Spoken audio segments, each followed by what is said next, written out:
hello, good morning. This is Coffee coming from Cleveland with BlackAnthropy, the radio show produced by NoStaticRadio.net, where we shine a black light on individuals, corporations, nonprofits, for profits, and entrepreneurs who are impacting our communities, families, and the lives of individuals by providing knowledge, resources, opportunities, and inspiration.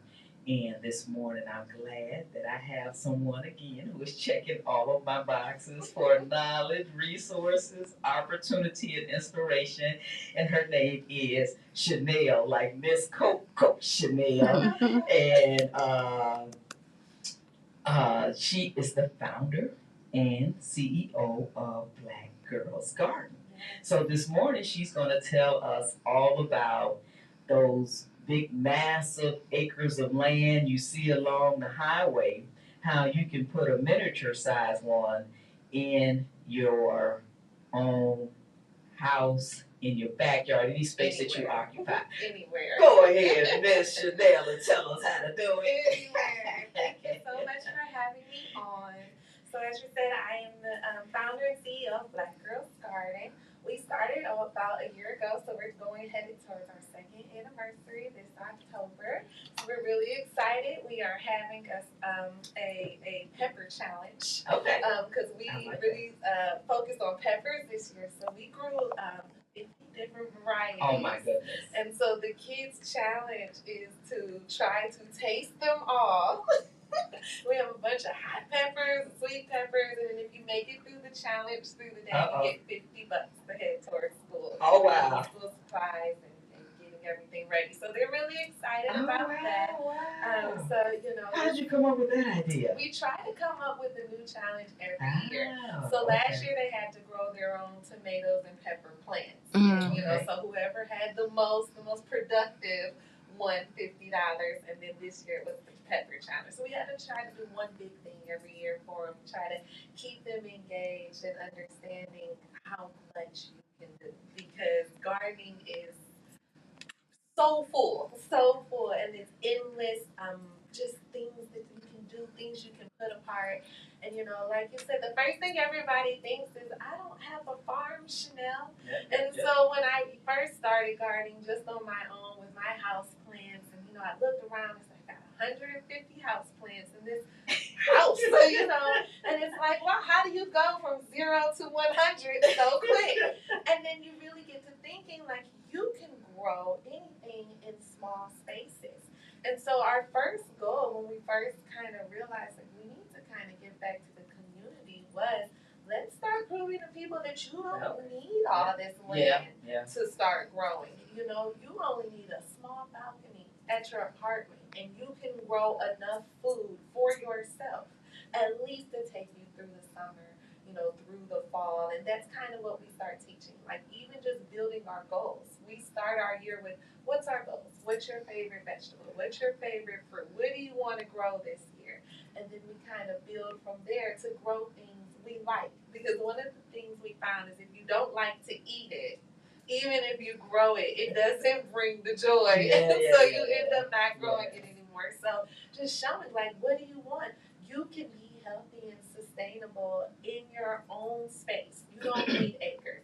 And even in our main garden right now at our home where we started, we only have a quarter of an acre of land, but we grow enough food to take us through the year, through canning and freezing of our produce and kind of how we package everything. We are able to, we don't get to about January, February, we're like, oh no, there's no more zucchini, there's no more anything frozen. But then it's time to get the garden back going again. So you're kind of constantly fresh. So and you just said that word fresh, because that's the thing I want to get into. So when you talk about being able to be sustained throughout the year, it's because the difference between what you're doing with your own garden and going to the grocery store is you're eating in season. Correct. And so when you go to the grocery store, you can eat whatever they've got. But when you garden, it helps you to have you talk about it. Yes. The health benefits and what it means to eat in season. And then if you want something, like if you know that there is something that you like, how you preserve it so that you have it throughout the year rather than going to the grocery store. Absolutely. And let's just put the little caveat out there of the fact that we are naturally a cyclic being. As women, we have cycles every month. As children, we grow through puberty and into adulthood, and then, we go on into our geriatric stages and phases of our life. And so, everything has a reason and a season for it. Like and that. When they came up, with the grocery store, convenience became the main part of our lives. The convenience, yes, rather than health. Absolutely. To be able to just go and get corn when you want, to be able to go and get these potatoes, you no longer were bound by the seasons and things. Right. And so you kind of got to wonder how that affected our bodies, because you're supposed to eat things at certain times. They feel good. That's why in the winter when you eat that nice, warm, wholesome food, you're like, this feels winterish, because your body's like, it's time to build those calories up. We got to go ahead and hibernate now. Things of that sort. So understanding how things grow. For example, our watermelons really don't come into season till September or October. But when you think about watermelons, you're like, June, July, summer fruit, and that's kind of how our perception has been really changed and directed by the mass production of food. So what you do is we always start every year with a garden plan, every single year. So I really preach garden journaling, and so we come and it's like, every day, if anything changes, you put it in your journal, even if it's just, I noticed the soil was dry today, or this grew really well, or, whatever it is, you go through it. And the good thing about that becomes that you have the ability to be able to look back and really see what worked and what didn't work. Because some years things grow better than other years. And once you really get into understanding how your family eats and the type of food that brings you joy, you can start planning on how much or how little to grow with that. So, if I love eggplants and I'm going to grow, 5 or 6 eggplants, which will give me 20 or 30 eggplants, then I know I'm going to need to freeze them, or I'm going to need to process them a certain way so that I can have this throughout the year. And then there's certain things so that you can grow all year round, depending if you're willing to bring it in. If you get a greenhouse, things of that can extend your harvest season and your gardening season. So it really depends on what you want to grow. So that's what we start with. What do you want to grow? And then we go from there to plan, okay, well, let's try the different varieties, or, what grows best in your soil, what grows best in your area. There's microclimates. My backyard, for example, you can't grow anything back there other than in one little patch because it's too dark, because we have 200-year-old oak trees growing up over there. So sucking up all the good soil, all the light picking, nothing after April. Like, no. So, finding a good space for you. And, one of the movements that's especially going around locally is grow food, not lawns. And what they're trying to do is get you back to getting rid of lawns, because lawns were not a thing before. The aristocracy in England had them. And they cost too damn much. And they take up all the water, especially here we're blessed. We have a lake, fresh water right next to us. But lawns, golf courses, things of that sort, are draining water from the city, from what we can drink. And are really just, they're not beneficial. They're not beneficial to our wildlife. They're not beneficial to us maintaining our water resources. And so because of the chemicals. Not only just the chemicals, but if you, for example, you let your grass grow. Maybe you got sick or you went out of town for a month, whatever. You come back, you have all types of things in your grass. You have dandelions, or you have all kinds of weeds you had never seen before. They're 8 feet tall, and you're like, what are these things? Well, a lot of those things are natural to your environment, and they feed those bugs. They feed those bees. There's certain animals and stuff that will only eat certain plants. native plants. Yeah. And so when grass, it's not native.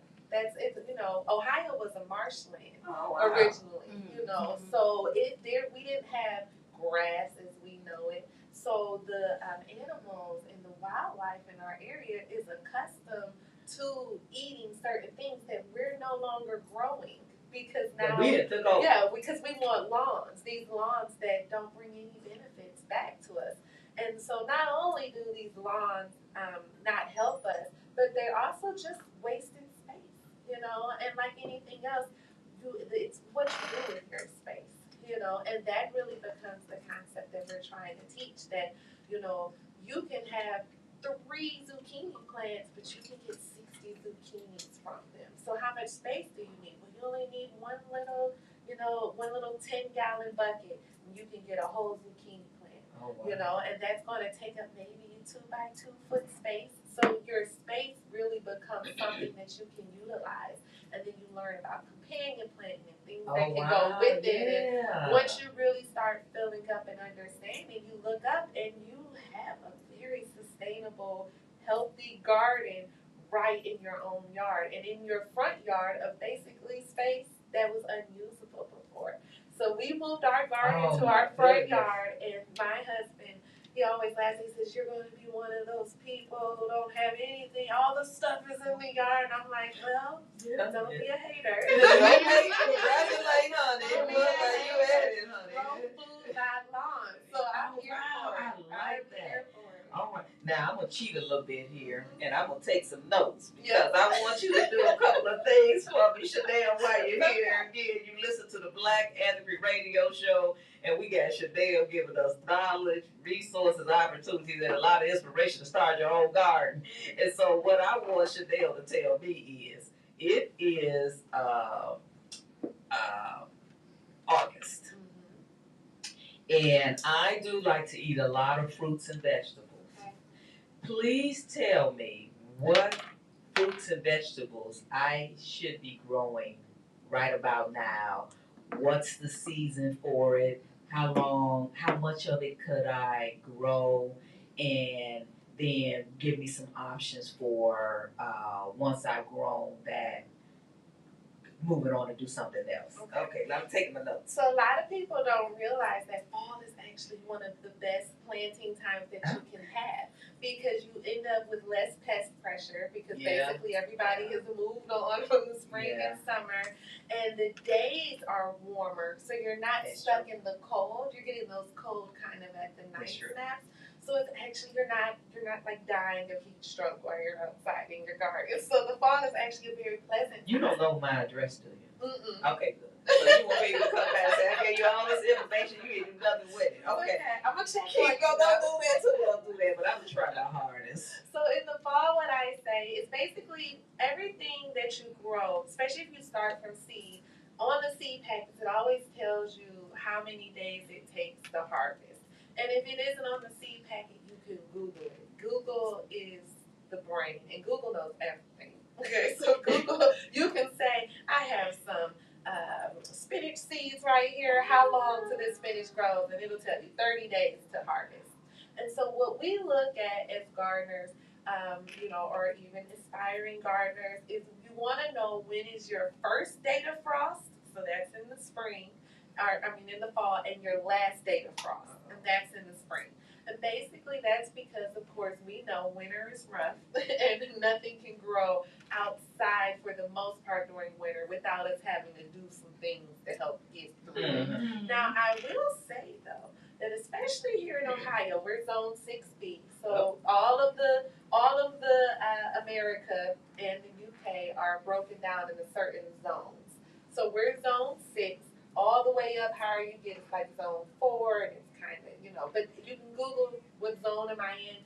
All you do is put in your zip code, and it lets you know exactly what zone you're in. Oh, wow. But so, depending on your Where zone, am I going for this? You just Google, just put what zone am I in, and then it'll tell you, and then everything will pop up, and you just put in it'll tell you put in your address, and put in your zip code, and let you know your zone. But here in Ohio, we're in zone 6B. 6A, 6B, depending on where in Ohio you're located. So our first date of frost is usually sometime between October 23rd and October 30th. Okay. So basically, when you can say, you can even Google how many days do I have left in the growing season, and Google will calculate. But basically, you're just counting back from that last day of frost to whatever day you're in. Mm-hmm. So right now we have a little bit, about 80 days or so left of the gardening season. So basically, anything that can grow within 80 days, you can grow, right? Oh, wow. Okay. So what I like to do is we succession plant. So as plants come and go, some plants get sick, some plants do really well, some plants kind of like, I put out enough, I'm kind of burned out. You go through, you take account, you pull them out, and then you plant something new. So right now, you can plant anything that takes less than 90 days. Oh my goodness. So you can still do squash, you can still do zucchini. We recently planted another round of those. You can do all of your spinaches, greens, mustard greens, collard greens grow amazing in our area. Mm-hmm. And I was just we were cooking because I try to teach the kids to cook, and we try to kind of do certain dishes. Because that's the next thing I was going to ask you. Do you do, like, when you go to the restaurant, ranch with everything? Oh, once you go through all this hassle of doing gardening, do you do ranch? When you start gardening, okay, the food tastes different. The food tastes different. Yep. It really does. And I mean, it's drastically different. Yep. So if you think of the tomato you buy from the store now, your garden tomato is basically going to taste like you seasoned it. It is just so vastly different, and that's from the way we grow it, the way that it's processed versus out your garden. One of the things that I notice when we do our greens, if you grew up in an African American Southern kind of background, you get those greens, boy, that's an all-day thing. You have to wash them about 23,000 times. Gotta put your little drop of Dawn. You gotta go in there and go back out. And, everybody has their greens cleaning, okay? And they're dirty. And you have to clean them. And there's bugs, there's dirt, it's everything. Touch them and look at them. You can see it. When you get the greens out your garden, maybe a mild rinse. Like it is. Why is that? I believe, number one, it's the amount. I think, it's like anything.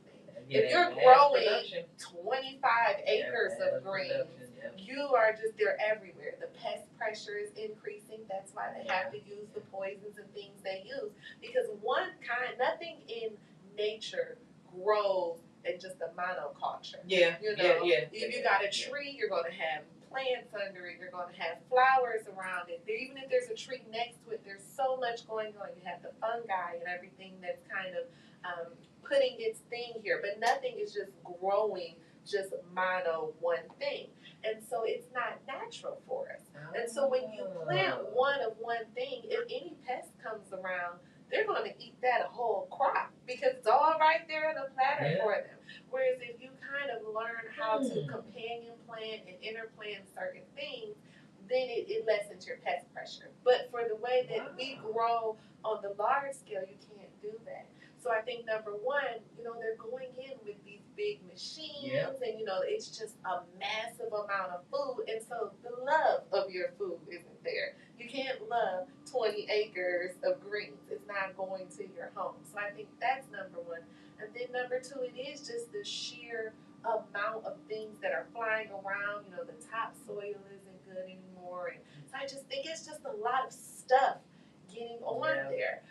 Whereas in your garden, that's your baby. It's getting, cleaned by the rain and, it's in a nice little area. There's not, any kind of toxins or anything. We do not use any type of toxic chemicals on our plants at all.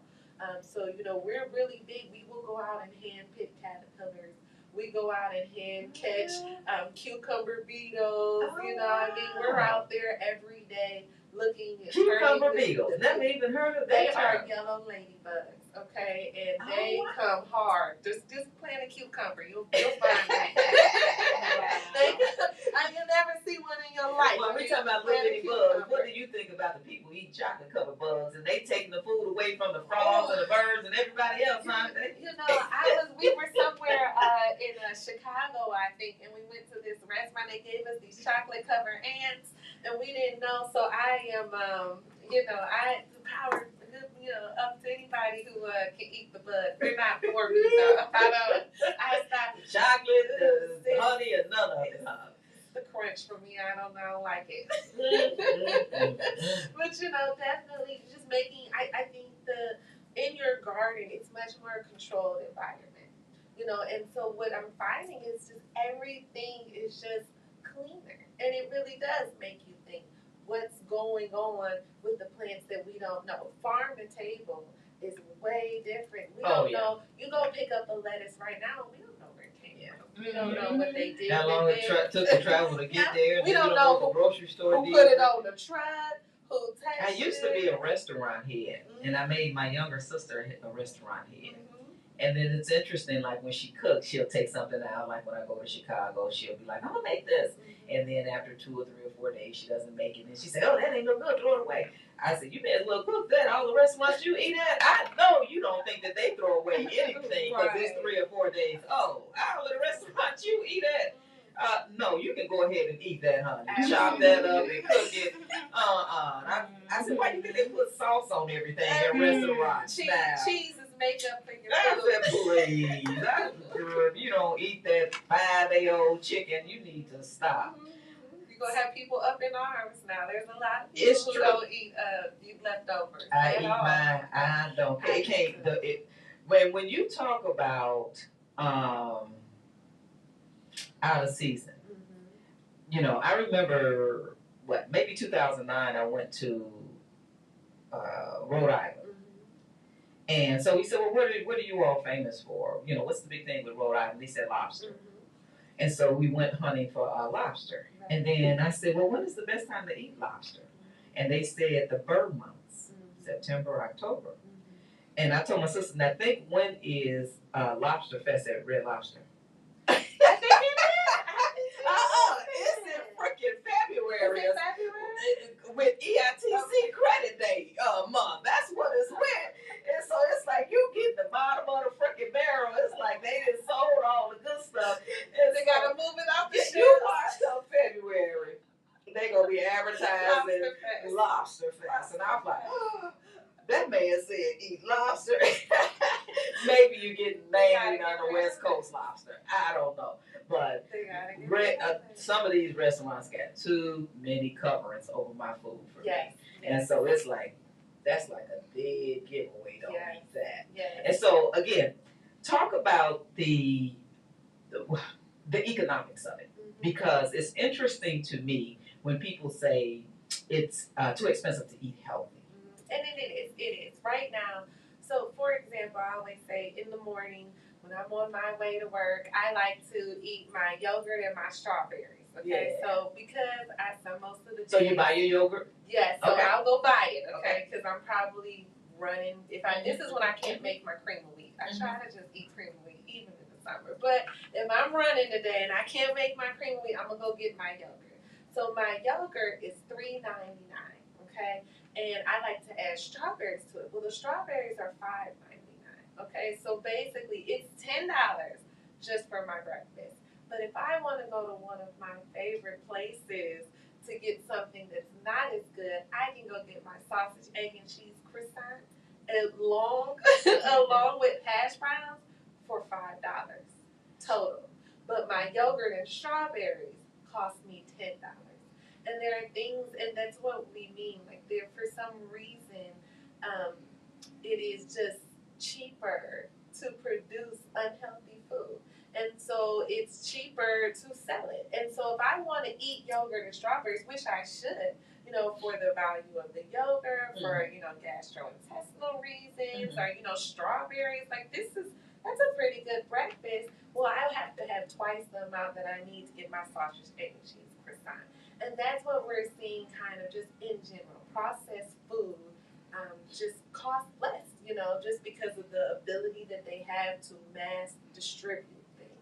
And so when if you just want to eat fruits and vegetables, your grocery bill is going to be significantly higher than if you just got processed. And so I'm going to take this economic question a little bit broader. And it's interesting that during the pandemic and even after the pandemic in the last 2 years when all these prices start to really spike with a lot of things, the fruits and vegetables, the prices didn't spike.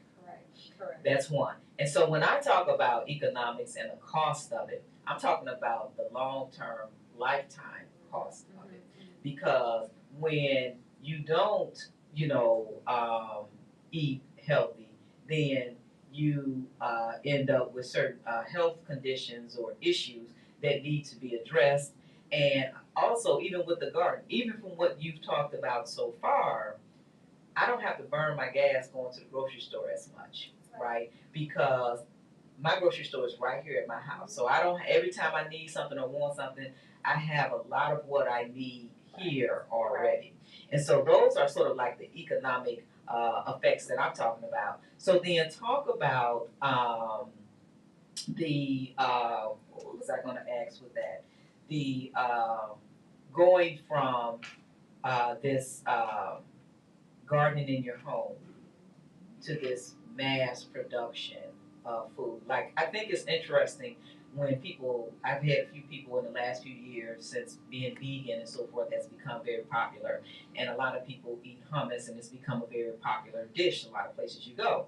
And people say, well, no, my child, my so-and-so only eats hummus. They're vegan. And I said, well, they probably don't eat the same hummus that they eat in Lebanon. I said, because they don't probably mass produce it. And I'm sure you can't get nacho cheese flavored hummus in Lebanon. And so talk about, this issue of mass production. It's the economics of it that's generating wealth rather than informing and helping to have a healthier society. Well, the moment that they made us a society of convenience, things went downhill. Okay, it takes a lot of work to make a garden, but then to me, you have to put it in a certain theory, a scope.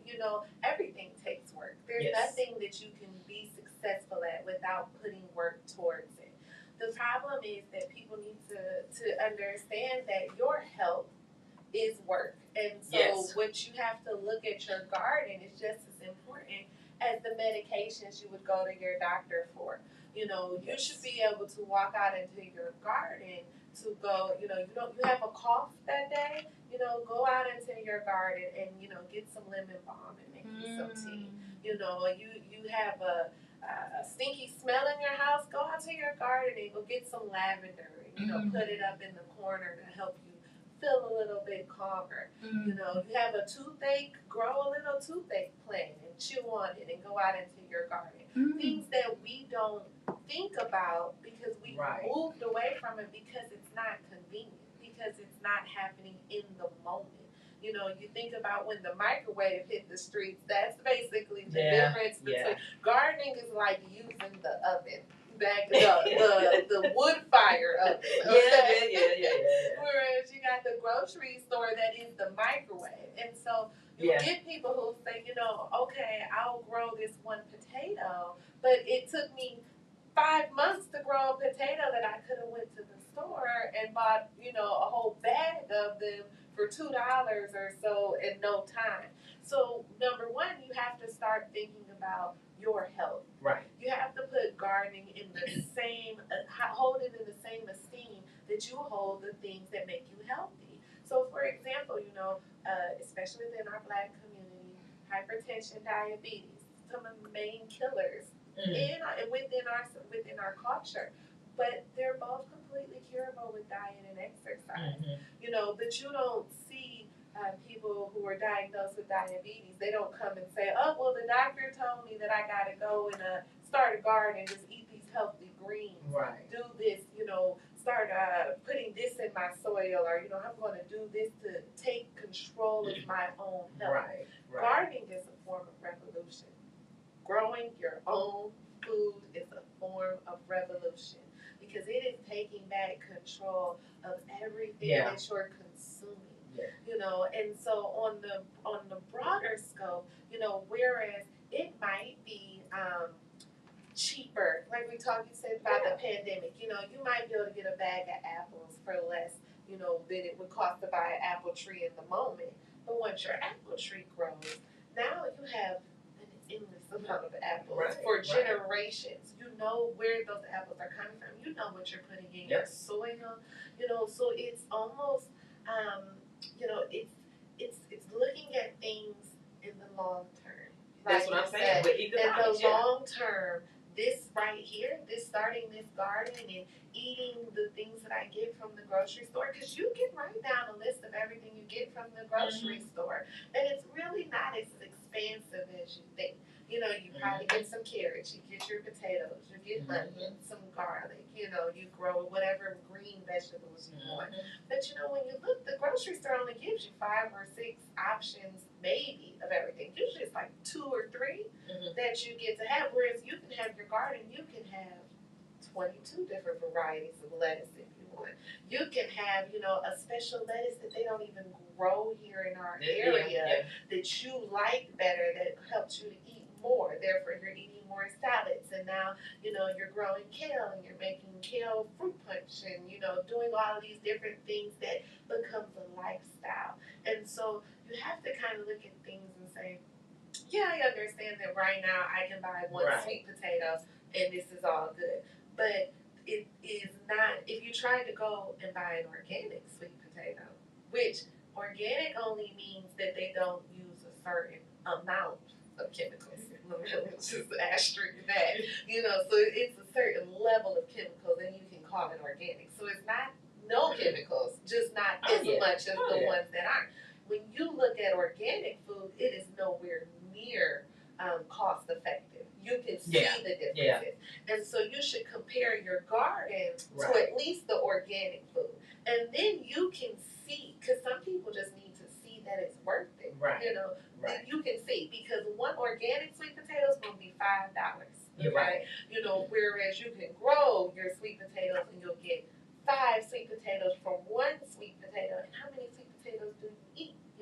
How many sweet potatoes do you grow a year? And that's where we go back to our garden plan and say, hey, I'm having Thanksgiving dinner this year, because we know Thanksgiving dinner is a good time to look at how much food costs you. Thanksgiving, whereas we used to complain about it, Thanksgiving now is almost $1,000 if you want to feed 20 people. At your house, because it's just ridiculous, really. But if I'm going to have Thanksgiving dinner and I'm going to do sweet potatoes this year, well then maybe we'll grow 5 sweet potato plants and you'll have enough sweet potatoes for everybody organically, naturally, something that you put your heart and soul into.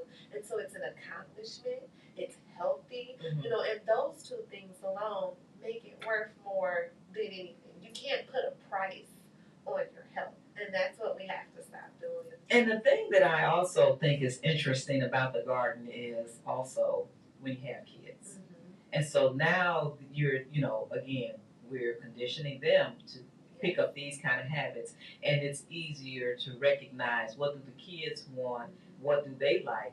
And then, okay, if you like them, they have their own garden.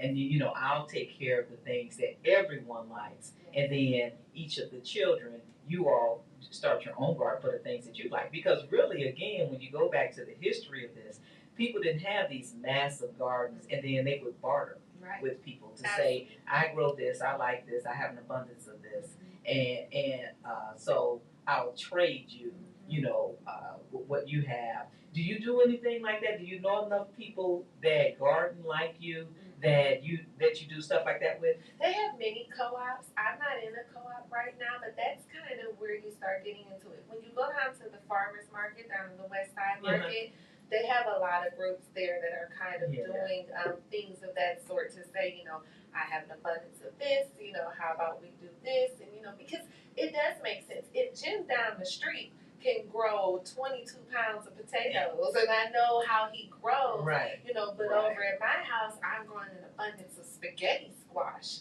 Why wouldn't we? But that's how you build that community, and you guys kind of work with each other. And that's why for Black Girls Garden, we talk about doing it in the neighborhood, building our neighborhood one house at a time. Just getting somebody to understand, like, hey, here's your space. Here, come on. Start here with the tomato plant. My mom swears she has black thumbs. That's what she says. She says she kills everything. And every year, I send her something else. Like, just try this. Just try this. Here's a tomato plant. Let's do this. Because once you get it something clicks and you're like, oh, I can grow this. And then once you taste it, you're like, now I can only eat this. And so, so just getting people to the understanding that you can grow. You don't have to be, green thumb is not a thing. Paying attention and being diligent is a thing. Having enough discipline to get up and do something every day is a thing. And that's what gardening is. It gives you an outlet. Not to mention it's meditative. It's good for you to be in the earth, no matter what you think about. It's grounding for spiritual purposes, just from being outside and in the environment, connecting back. And it's healthy for the earth. Like, we are having a climate problem. That is being talked about much more now, but we do not realize the effects that it's going to have, and we don't know what's going to happen. Yeah, that's true. But we do know that in Cleveland, we haven't had winters the way we've had them ever before. We used to be winter 6 months out the year, literally, and now we get 2 or 3 bad snows. Yep. And it's gone. But then you have to think about, well, now the ground is missing basically all of that water that the snow brought. How is that going to change our environment? And so I also like to talk about the fact that without knowing how to grow your own food, you do not have control if something happens on a worldwide scale. The pandemic, we can always go back to when we lived through it. It shows you when they put in that order to shelter in place, if they would have told us, you can't go to the grocery stores. Remember, they kept them open to not induce mass panic. But it's like, if they would have been like, nope, nothing, what would we have done? We have moved away, all because of convenience, to being able to actively take care of ourselves. Survival. We are no longer taught survival. No. Did you see about the, maybe 2 months ago, the kids that were lost in the Amazon? Yes. And the plane crashed? Yes. And that's how they survived, that they were trained, they were raised, they knew the garden and everything. And so the oldest one, I think she was 13, she knew which plants and stuff that they could eat. Yep. And so it was like, oh, wow, I probably would have been like Tom Hanks in Castaway. I don't think I would have been able to do that, right? Well, we were just talking a little earlier when we talked about how every medication is derived from a natural source, some level, And so it's like, where did we go where we forgot about this? Yes. And, when you look at medication and the history of, the medical society and how it came to be, everybody used to know. Your grandma used to tell you what to do, what to use, these homemade concoctions that. And you just talked about some of them. That were curable. Robitussin. Everybody has to know what Robitussin is. Everybody knows what Vicks Vapor Rub is. Vicks Vapor Rub is nothing but a little eucalyptus, with some coconut oil or some type of base that you can use. And it's like, we forgot that natural medicine is the truth. Right. That is the original. These synthetic versions are versions of natural medications. Not only did we forget, we don't even remember what they are anymore. Right. And it's not because they stopped, we didn't care anymore. They stopped teaching about it.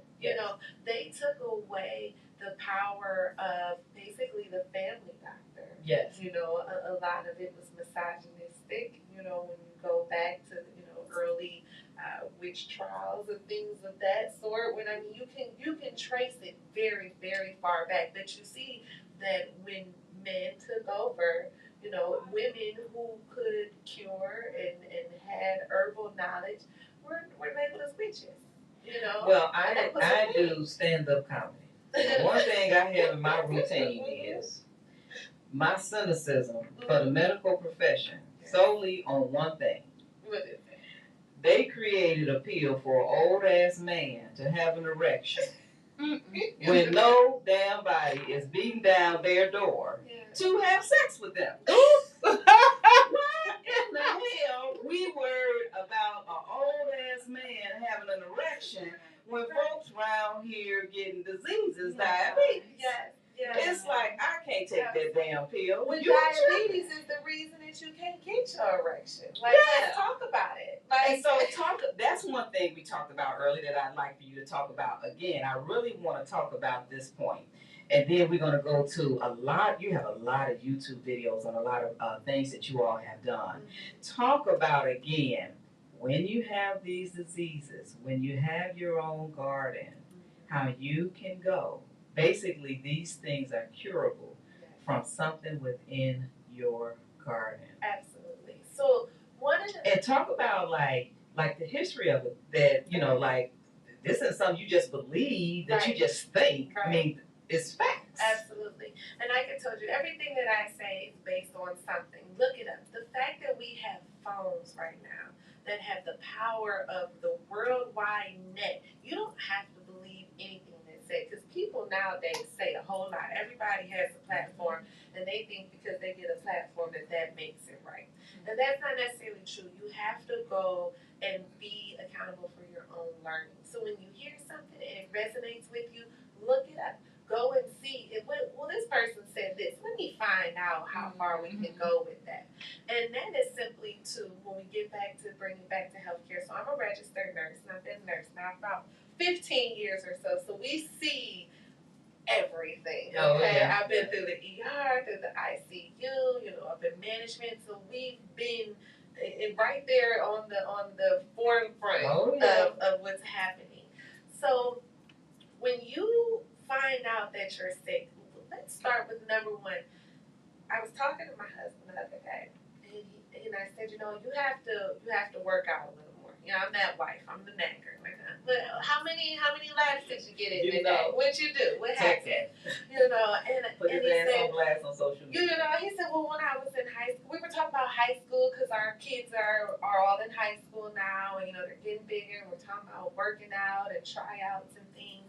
And he said, I'm in such good shape because I worked out back then. I said, well, honey, that was 30 years ago. And anybody who don't work out for 30 years. Okay.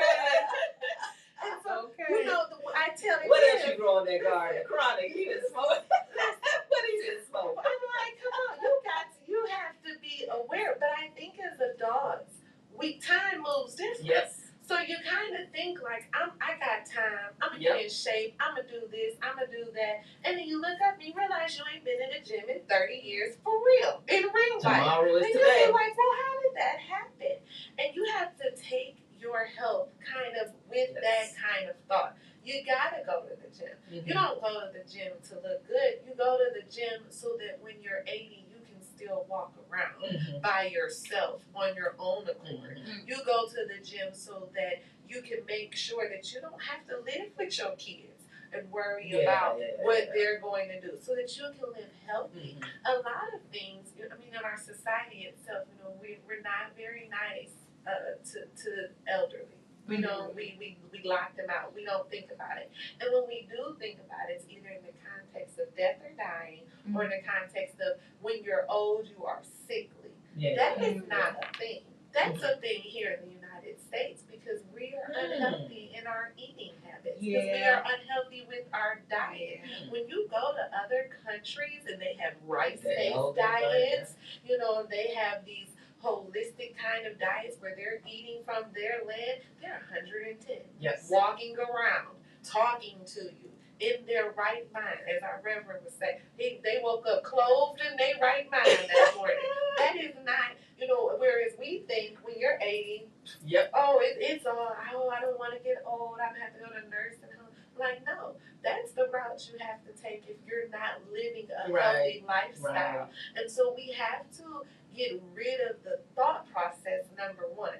And the first things first is you can control your diet. You can control it so much so that our universe, our God, has literally put it outside your door. When you see a dandelion, we are poisoning the ground for dandelions that are doing so that they can help with your liver, they can help with edema, they can help with just all these, everything you see has some type of effect, some way, somehow that can be beneficial. But we walk out and we say, dandelion, that's a weed. Who do you think called it a weed first? because our ancestors didn't call it a weed. Yeah. No, they didn't. But somebody who wanted lawns to go and be the main thing looked and said, oh, those are weeds right there. Well, weeds are really just things that you don't want in that place. But if you understood the benefits of these quote unquote weeds, you'd have them in your garden beds. And so we have a lot of things that were thought of as weeds. Curly dock is the little spirally weeds that grow in the cracks that you see sometimes. We have a lot of dandelions. We get the tops, we get our dandelion root, we get our dandelion leaves. All of it can be used for teas. Your chicory, those are those little blue flower spiky things that you usually see on the side of the highway. It's just all these things that in our mind we've been pulling up, and plantain plants. You can crush one of those up and put them on a wound, and it'll stop the itching, the wound, and the pain. But they don't teach us that. No. So the first step that I like to do with people I'm consulting with, or just friends and family that I go to, is I like to find out what you have in your yard or in your place. What's in your community? When you're walking down the street, are you passing all of these beneficial weeds, quote unquote, that you should know about? Because now it's about us educating ourselves, about us saying, I'm not just going to be in this place, I'm going to be of this place. Right. And if people know anything about George Carver, what's his name? That's a big thing he used to do. He used to sit outside, sit in the woods, sit amongst the trees, sit amongst the elements. And like you're saying, those things would come to him, and that's how he created so many different things. Is it George Washington Carver is his name? Created peanut butter and all of that. 325,000 things to do with it. Yeah, and he sat in the garden like that. One thing I don't want to miss in the short time that we have here is you've gone on and given us all of this unbelievable information. Talk about your background. What got you started into caring about this and thinking about this and then acting on it? And I know, like, when we first talked, you said, you told me you were a nurse, and you just mentioned that. And you said, well, I didn't want to mix that with the Black Girls Garden because I don't want people to think that you got to be some kind of medical professional to do this. So talk about your background. Again, you're listening to the BlackAnthropy radio show, and this morning my guest is Miss Chanel, founder and CEO of Black Girls Garden, and we're talking about how to have your own garden in your own space that you have access to. Well, so our first thing first was we realized that we didn't know what things looked like. And when I say that is, we didn't know tomatoes started from flowers. Like, literally, really didn't know. And so many people we knew didn't know. If you don't grow up in a farm or with a garden, and how did you know? We did. We just started growing. We decided one day that we were going to take back control of our diet. And we came up with a 5-year plan that we wanted to be able, me, my best friend, my sister, and my husband. Okay. And so we said, we want to come up with the ability to be able to be self-sufficient, self-sustainable with what we grow in our own garden, so that if another pandemic were to come, we want to be like our grandparents and have food stocked. Our grandparents knew how to can. They could tell you when they were canning meat. They're canning eggs and everything else. Whereas, we're so far from that because of the convenience, because of the packaging. You forget about that. So the first things first was to make sure that in case of emergency, we wanted to be able to have enough food that we were stocked for at least a year. That was our goal. That's where it all started. And then when we really got to thinking like, well, what do we want to do? My background as a nurse I said, I want to have all the herbs that I can have. If it's an herb and it can grow in Ohio, and if it's perennial, I started with perennial. And perennial means it comes back every year. So some things don't. Some things are annuals. They only come annually. Some things are perennials and they come every year. Some things are biannuals, they come twice a year, but that's neither here nor there. So I wanted to bring things into my garden that were self-sustainable. people because there are, lavender, lemon balm, peppermint, things like that come back every single year. I have a witch hazel tree. We have St. John's wort in our garden. And so we wanted to also bring in, I wanted to say, if the world ended, can I medicate my family? Yeah. Okay. Yeah. Now, that is where I would say a lot of my knowledge as a nurse comes in regards to understanding the disease process. But I look at it and say our grandparents understood it just as much as I do right now, and they didn't have to go to school for it. Yes. And so really understanding that it is up to us to teach this to our children.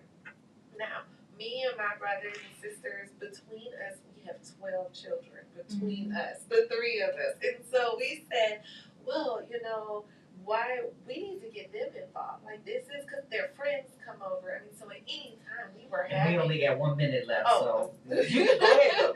We were having 20, 30 kids over, and instead of them playing around, it was like, here, y'all, come on. Did you guys know that tomatoes grow from a flower? And they were like, no. And that's how Black Girls Garden really started getting going. We were like, hey, we see that, we're always in the high school. We're always in the community because we have all me and my brother and sister all live in the same area. All our kids go to the same school. So we realized, like, this is something bigger than us and something bigger than just this. We want to take this to the greater community and help them understand, and then just, once it's, common knowledge, you don't even know that you got this little gem that we're giving you, that now our kids can at least they know how stuff grows. They're like, oh, that's an eggplant, right. That's a this, that. So, I mean, it was a drive and a passion, and we said, we can move this further, and even if we help 1, 2, 3 people, we've brought people over to help them create a healthier life.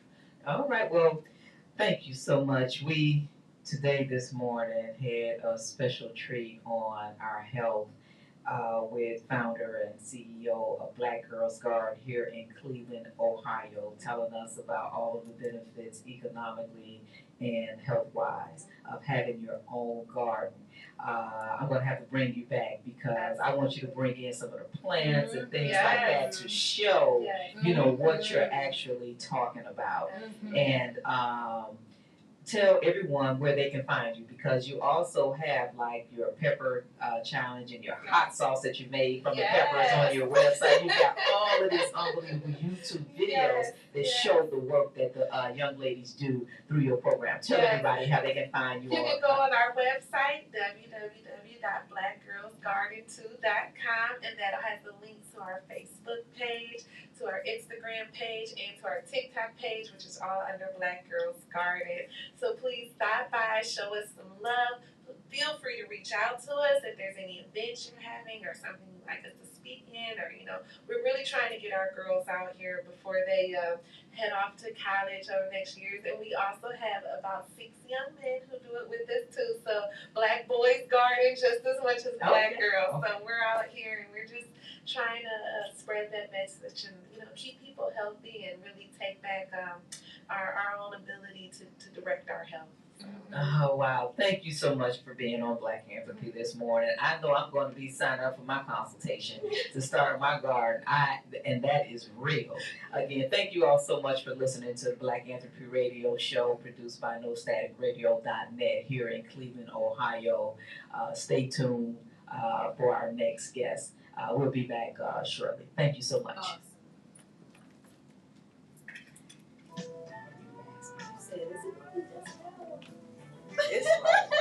But that's one thing I want. It is. It's so much to talk, so many different levels we could talk about. Absolutely. And it is interesting. The garden is like an onion, and so much comes with it.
hello, good afternoon. Oh, we're not back yet. Oh, okay. We're not back yet. I got to do the trauma recovery center real quick.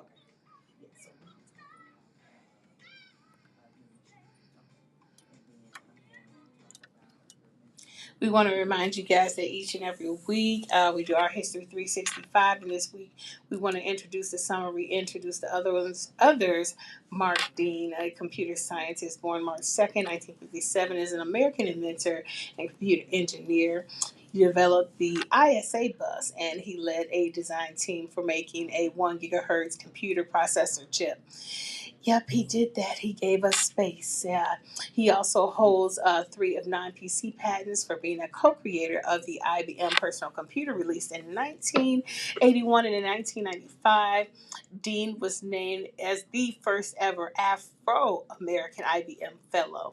Dean was elected as a member of the National Academy of Engineering in 2001 for an innovator and pioneering contributions to personal computer development.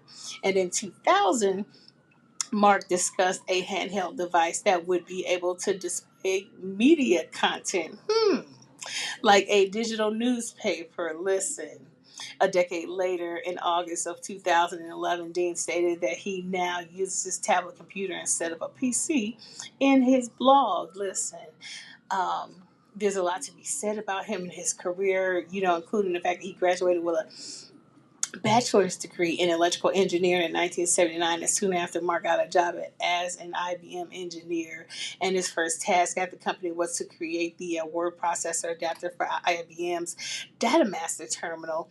And during that time, he also created the ISA bus, of course, like I told you earlier, that allowed additional components to be connected to the PC. His work got him promoted in 1982 to chief engineer of PC design, where he worked with the team to develop the IBM PC, of course, that I told you earlier is where in the same year Mark earned his master's degree in electrical engineering 17 years later in 1991, because the man still exists, you guys. Yeah, Dean and his team developed a gigahertz microchip. Oh, the first in the world. Yeah. So again, like I tell you guys all the time, if you can't make it to a library, there's none close to you. That's hard to imagine nowadays. I say it all the time. Google Google. Google your history. Knowing your history is knowing your now. And also, we want to remind you guys that if you, a family member, or a friend have been affected by violence, know that violence can affect all parts of your life, sometimes in ways you can't see. Violence can affect the way you eat, sleep, because you lose focus, find you're afraid of eating, use drugs, or drinking as a way to escape. But we're here to tell you, here at No Static Radio, that violence doesn't have to keep hurting, and you can change your life starting out with help from the Trauma Recovery Center. We want you to take control of your life. Today can be the day. The Trauma Recovery Center offers real help for real needs in real time. They offer services for food, clothes, safety, emotional support, and a whole lot more. So do not let violence control you. You can break free, and TRC can help. Give them a call at 216-644-5487. They will come to you wherever you are. They offer real help for real needs in real time. And most importantly, you guys, they can give you the tools to rebuild your life and your health. Call today if you're listening. If you're watching the numbers on the screen, 216-644-5487. They are free. They are 24/7, and they are confidential. So if you want out and don't know where to start, call the Trauma Recovery Center.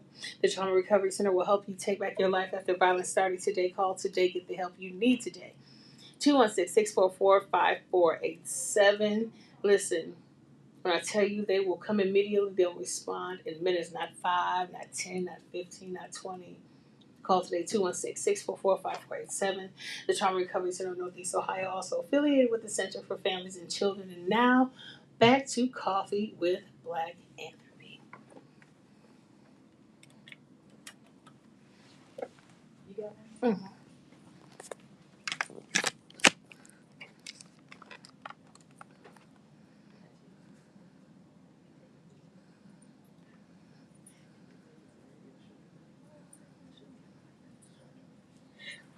All right, we're back with the BlackAnthropy Radio Show, produced by No Static Radio here .net, NoStaticRadio.net here in Cleveland, Ohio. BlackAnthropy Radio Show again is the show where we shine a black light on individuals, nonprofit organizations, for-profit entities, and entrepreneurs who are impacting the community by providing knowledge, resources, information, opportunities, and inspiration. And our guest this afternoon is Jawan Smith. She is the founder and CEO of 1000 Ties, and she created the organization after realizing, you know, she needed to do something while trying to help her son put on a tie. So, welcome, Jawan. Thanks so much for having me. Yes, and so tell us about 1000 Ties. How did you go from, trying to help your son put this tie together to saying, I'm going to do a organization called 1000 Ties? How did you do that? Well, it all started from me watching my son actually teach himself how to tie on YouTube. And as a mom, I'm looking like, I had no idea. I grew up in a single parent household. And so growing up that way, I never had to learn how to tie a tie. And so after I saw that, I also started to look at him and his friends. And I'm noticing, they're not doing proper handshakes. They're doing what we would call like our bro hugs.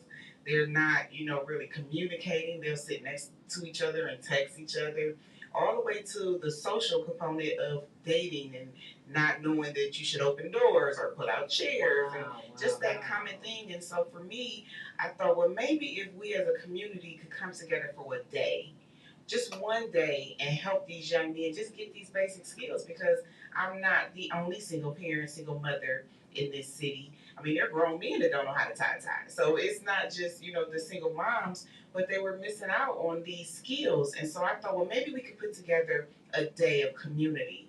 And so I reached out to a couple of my friends that are in fraternities, and I'm like, look, I don't have any guy friends. So I need you all to help bring some men together, and we could just spend a day, work with these young men. And that's kind of how it started, with just having this one day of community.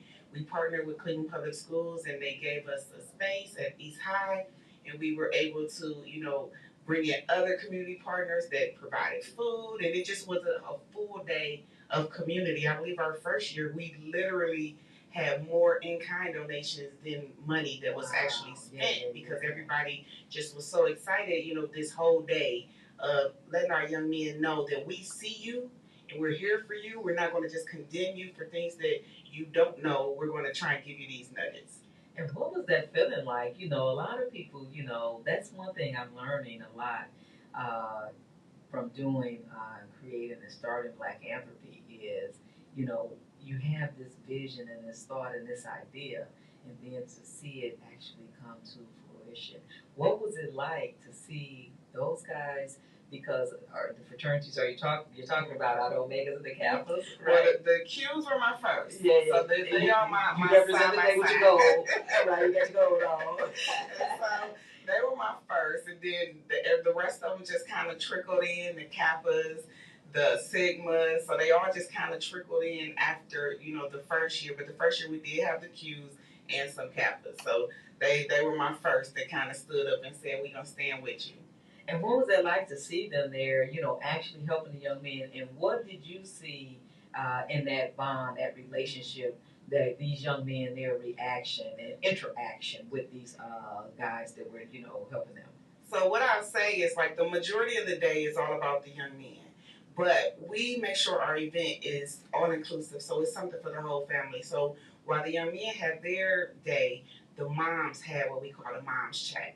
And so I brought in like licensed psychologists, financial analysts. I brought in workout professionals to give them different ways that they can, come together as mothers to help other mothers. And so they had their whole day. So when we got to the finale, which is the end part where we do the ties, I don't think there was a woman in there without tears in their eyes, because just the sense of accomplishment of them actually learning how to tie the tie, them interacting with men, mostly men that look like them. Yes. And so one of our big goals was to make sure we brought everyday guys in. So yes, we get support from the NFL Alumni Association, but for this event, my main focus is for our young men to see men that look like them, that came from neighborhoods that they came from, that work everyday jobs. So teachers, plumbers, electricians, accountants, just regular everyday people that might be in positions that we don't even consider, because all our kids see is what's on social media, and that's athletes. So I want them to see everyday people. And for us, like I said, it was probably the proudest moment. I don't think that we have tissue at the finale for that purpose, because the women are always so emotional, because it's like, wow, most of these young men don't have a father figure. They don't have a male role model. They're, not really spending that little bit of time with somebody where they can get that, here, this is how I got here type of conversation. Okay, and so you have the event, and you're not really established as a nonprofit organization at this point. Not at that moment, no, we were not. And so then what made you say, wow, okay, I think I'm going to go ahead and set up the organization, and then, where did the name 1,000 Ties come from? So the 1,000 Ties name came because I was trying to think. So I got into this competition. I have to go back a little bit. So I started my actual career in this community as a philanthropist in an Accelerate competition with the Cleveland Leadership Center.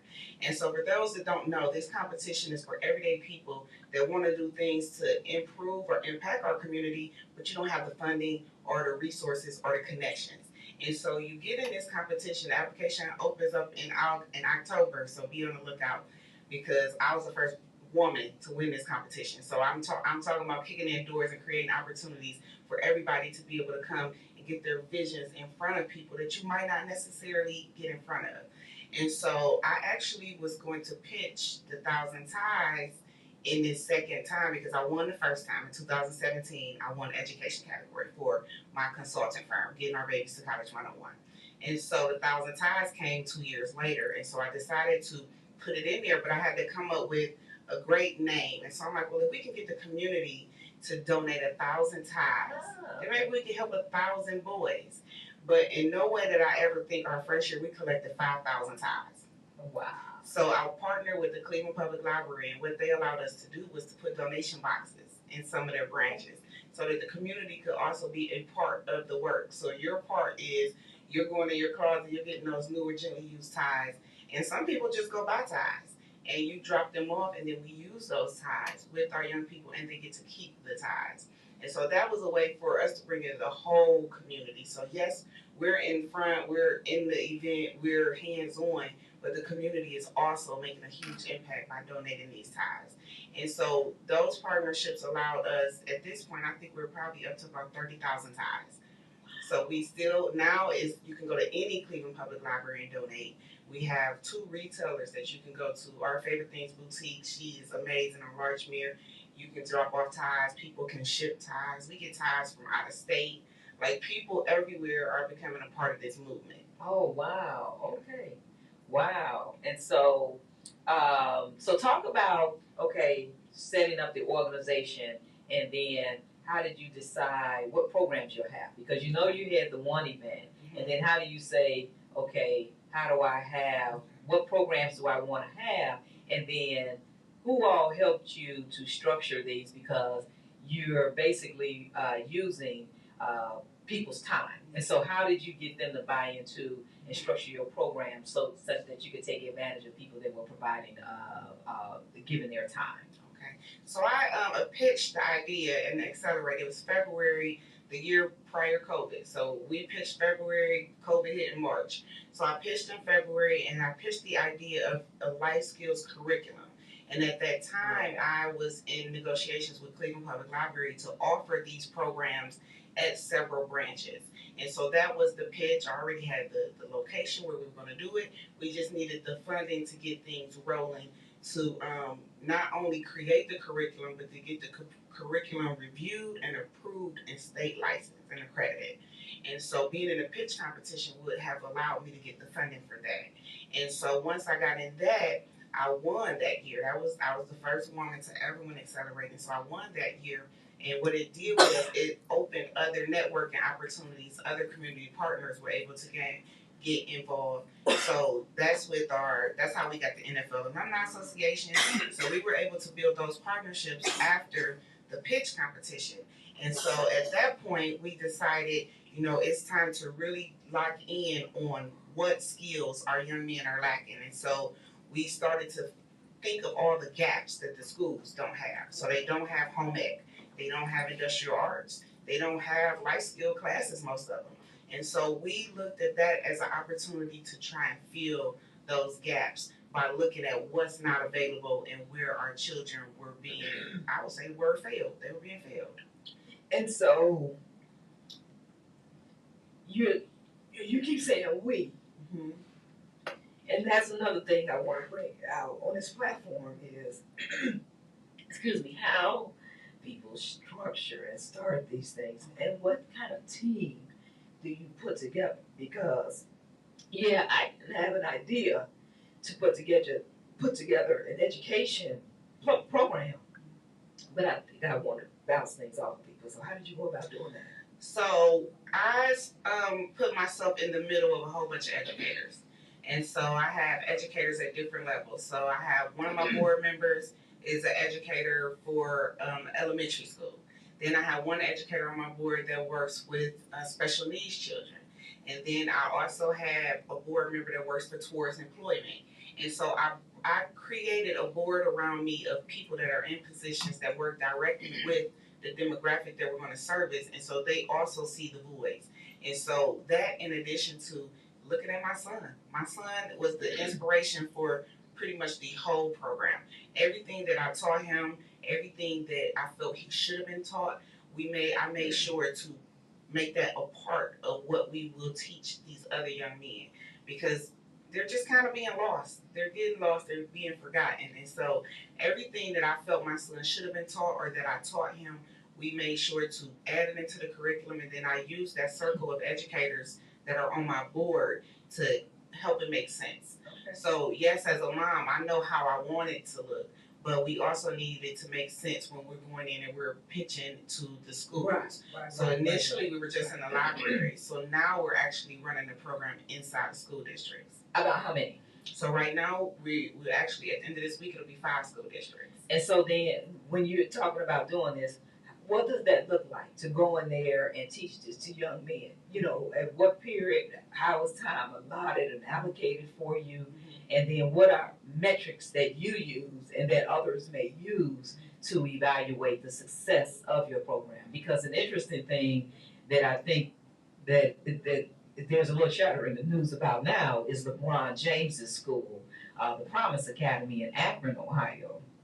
And they are talking about the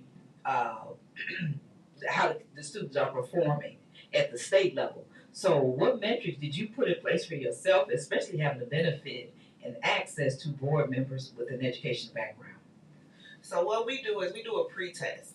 So before the pre-test, though, we actually have our meeting with the administrator. And so that meeting with the administrator is important because it'll tell us which direction to go. So are we going in and we can kind of skate over some of the social and emotional stuff? Are they in a place where they're mature enough where we don't necessarily have to put 80% of our resources into social and emotional, and we can go right into life skills? Or do we need to baby step this thing? Do we need to go from A to Z?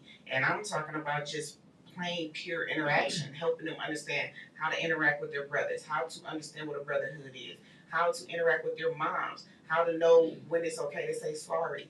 Because a lot of times our children don't understand empathy. They don't know that, especially our brown boys, because we tell them, don't show emotion, don't cry. And so they got to be tough. They can't be soft. And so when we meet with the administrators, that's the first conversation that we're having. Where are your boys? Wow. Where are they? Like, what should be our focal point? Because it doesn't make sense to come in and we go straight into our life skills, but when they leave out of the room, they don't even know how to engage with each other. So we have to sometimes start from the beginning. And so what we do is when we first get with them, we do a pre-evaluation.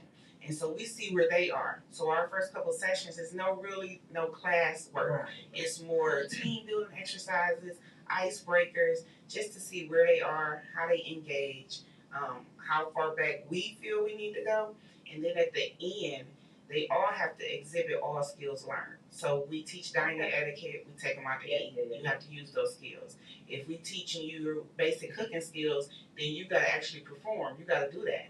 We just added basic first aid and CPR and AED because of everything that's going on with all of the heart problems and the things with the kids. So at the end of that, of course, you have to exhibit that you've learned the skill to get your certification. So all along the way, they're doing tests to evaluate and show that they're learning these skills.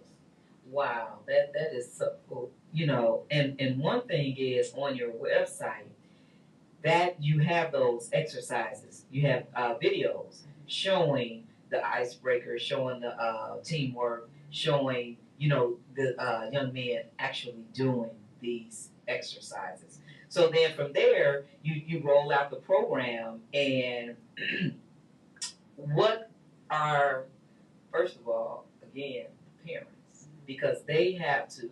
What feedback are you getting from the parents? Like, thank you for having this program, because the wonderful thing about an organization such as 1,000 Ties is a lot of people recognize that their child or someone that they know or love or care about may need certain things, but they don't know how to go about getting them. And so that feeling, I would imagine it has to be a feeling of relief when they see this. So what has your relationship, my goodness, with parents and like the community, become because of this? I mean, I know people have to talk about you because, yeah. They love us Yeah. a lot. The most common feedback that I get is, I wish this program was around when I was in school. Yes. Or they should have had something like this when we were in school. Or I'm glad that they have this now because my older son didn't have this program. So that's more of the common feedback that we get. The parents are 100% willing to participate. Like with our community mentoring program, we have a parent participation of 100%. And people say, well, how do you do that?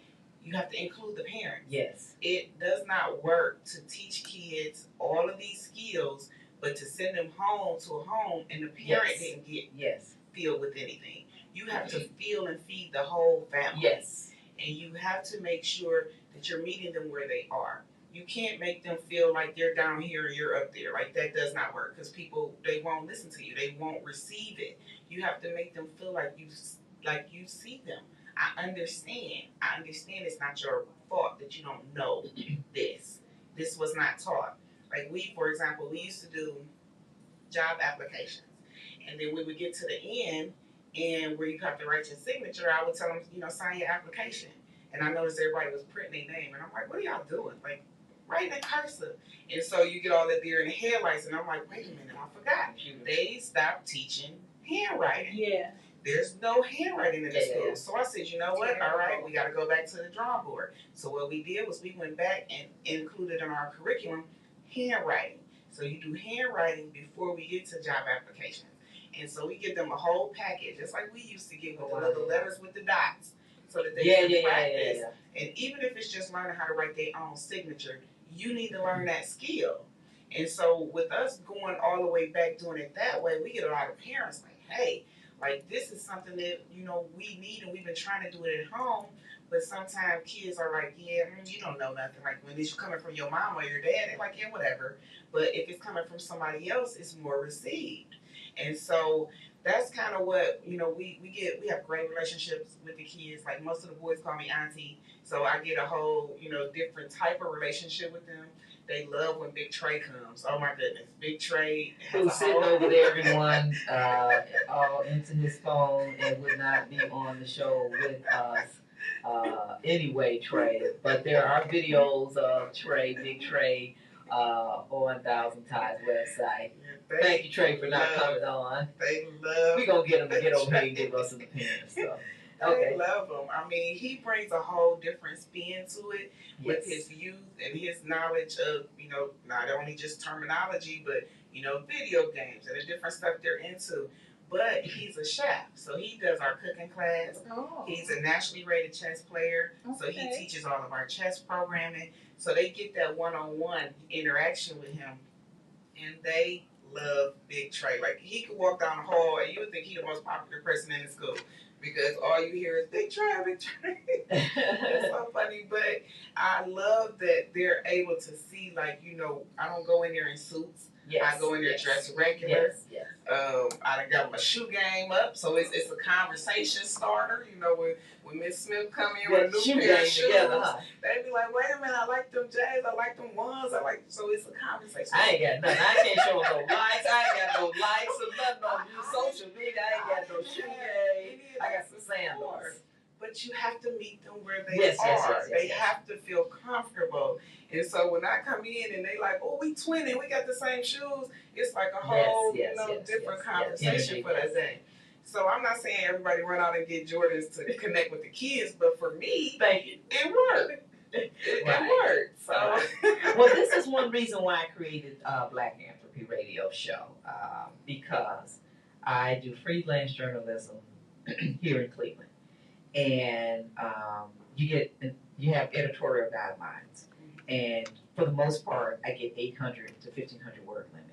And I was like, this is just not enough to tell a person's story. So much of this would be skipped over if I were to write an article about 1,000 ties. And I'm like, no, I need something where people can come in and talk about what they do, why they do it, and what are the true benefits of doing these things. Because I think that there's too much news and information out there about all of these, bad things that are, that whether they're manufactured or however they come to exist. There's just way too much attention to those, and it's like, no, there are people really doing hard work and doing work to impact the community, and that's why my whole mission statement is crafted around organizations like yours, people who are really doing these things, providing knowledge to people, being a resource for other people, and so it is just really, I learned so much listening, to how you all start your organizations, because what you just described is a thread, is a constant theme that I see with a lot of nonprofit organizations started by Black people, is we created and build it around the people that we choose to service. We don't do like some of these big national and international nonprofit organizations and create a check sheet. And then if you don't fit this and this and this, I'm sorry, we can't service you. And so that is the one thing that I want, brought out the most. And that's why I'm asking you to share your experience. Like, how did you know how to put up this program? How did you know how to do this? So that others, if they want to do something, the same thing or something similar, they can kind of, hopefully go to your website and get some ideas, call you, communicate with you, and, say, okay, I want to do this. She did this, and then I want to do, the same thing. During the year, you have a lot of events. And so you all take the guys, the young men, where's that? You take them down to We just did Hocking Hills. They just came back like a week ago.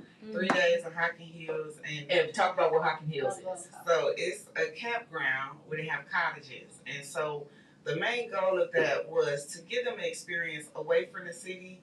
We take their phones when they go. They don't get to have their phones. Well, they get to call their mama in the morning or whatever. But like during the day, it's all about you interacting with the people that you're there with.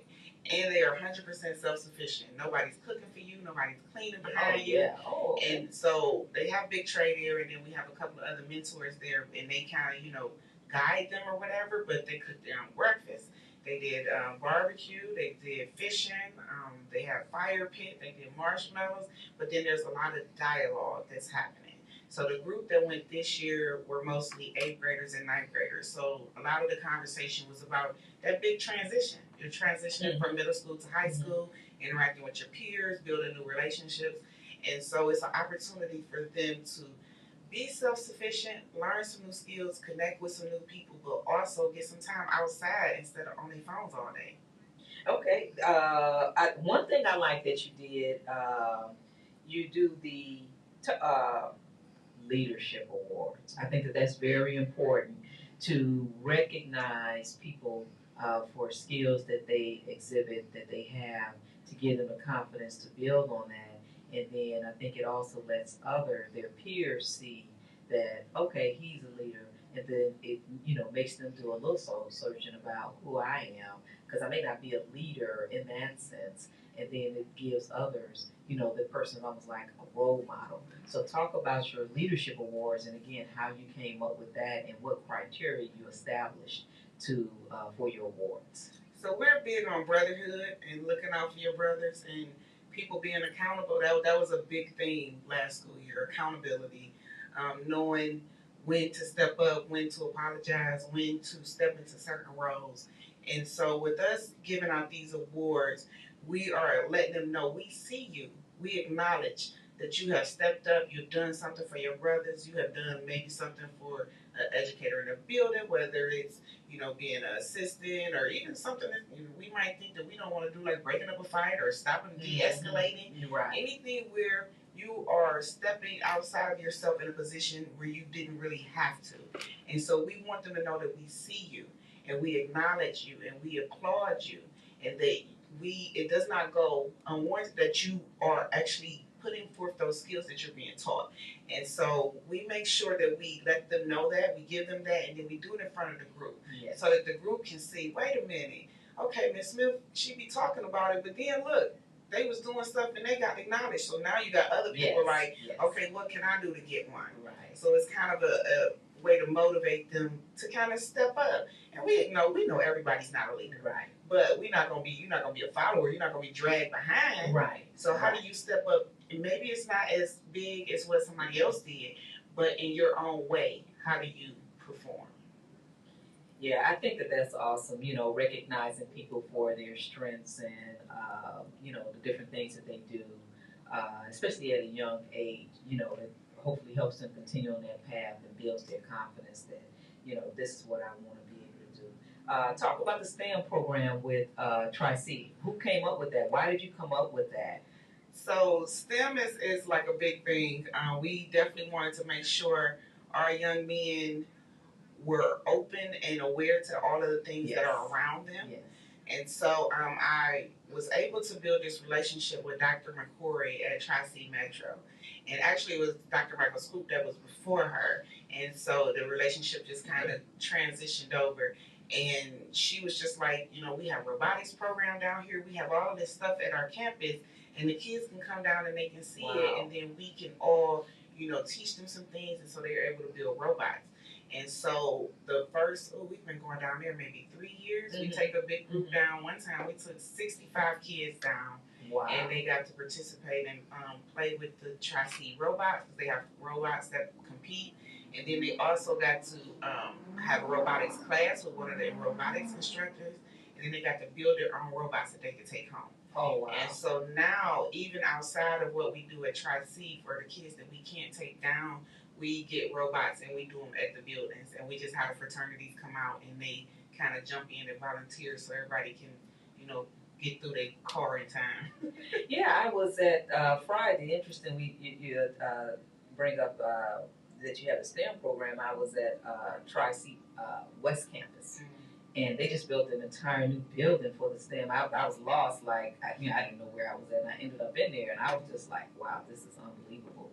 And so when I saw you had that, and I like the way you said that, it's not to force them to get into the program, it's to expose them to this is the option to do it. And I really like that you got the people in Tri-C. Tri-C in Cleveland stands for Cuyahoga County Community College.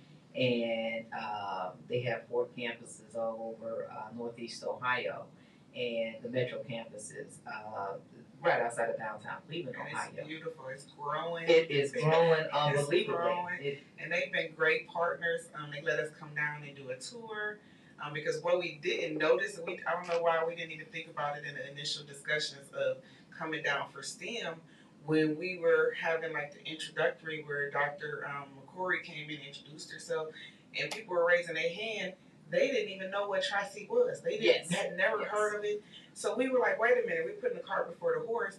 We need to do a tour first so they can even know that this is here and what you offer, and then go into programming. So it's been a lot of trial and error, but we've been able to make sure, when we see a void, we flip it around and we make sure, next time, those next group of kids, that won't be the first question, what is Tri-C, what is this place? I like that, yeah. Because Tri-C is growing, and as it should be, especially with the cost of education. One thing, I take a lot of classes at Tri-C. I take my writing classes there. I take my film classes there. And I take my music classes there, because one thing I learned even as a professional is you take the class, you say, wow, these people are unbelievable, right? And you learn that, yeah, 20 years of experience is 20 years of experience, whether they teach at Tri-C or, A plus university, right? And so it is a really good program. So it's good to introduce them to that, to if they're not thinking about going to college, because talk about that, that's another program that you have is ABCs of college and careers. Yes. And why did you create that? We know, it's very important and we want to start as young as we can, getting young people to think about this, and incorporating that, like the age range that, 1000 Ties primarily works with. So I actually have an educational consulting firm that I started called Getting Our Babies to College 101. And I started that because my daughter was in middle school and a teacher actually told her that she wasn't going to college because she has dyslexia. And so she played sports. And I'm like, well, if we can use sports to pay for school, then you're going to school. And so what I noticed was the schools did not have a lot of resources available for me as a parent. So they would have like different organizations that would work with the higher performing kids, but the other ones just kind of, was just like straggling along. And so for me, I'm like, you know what? My daughter says she want to go to school. We're going to figure it out.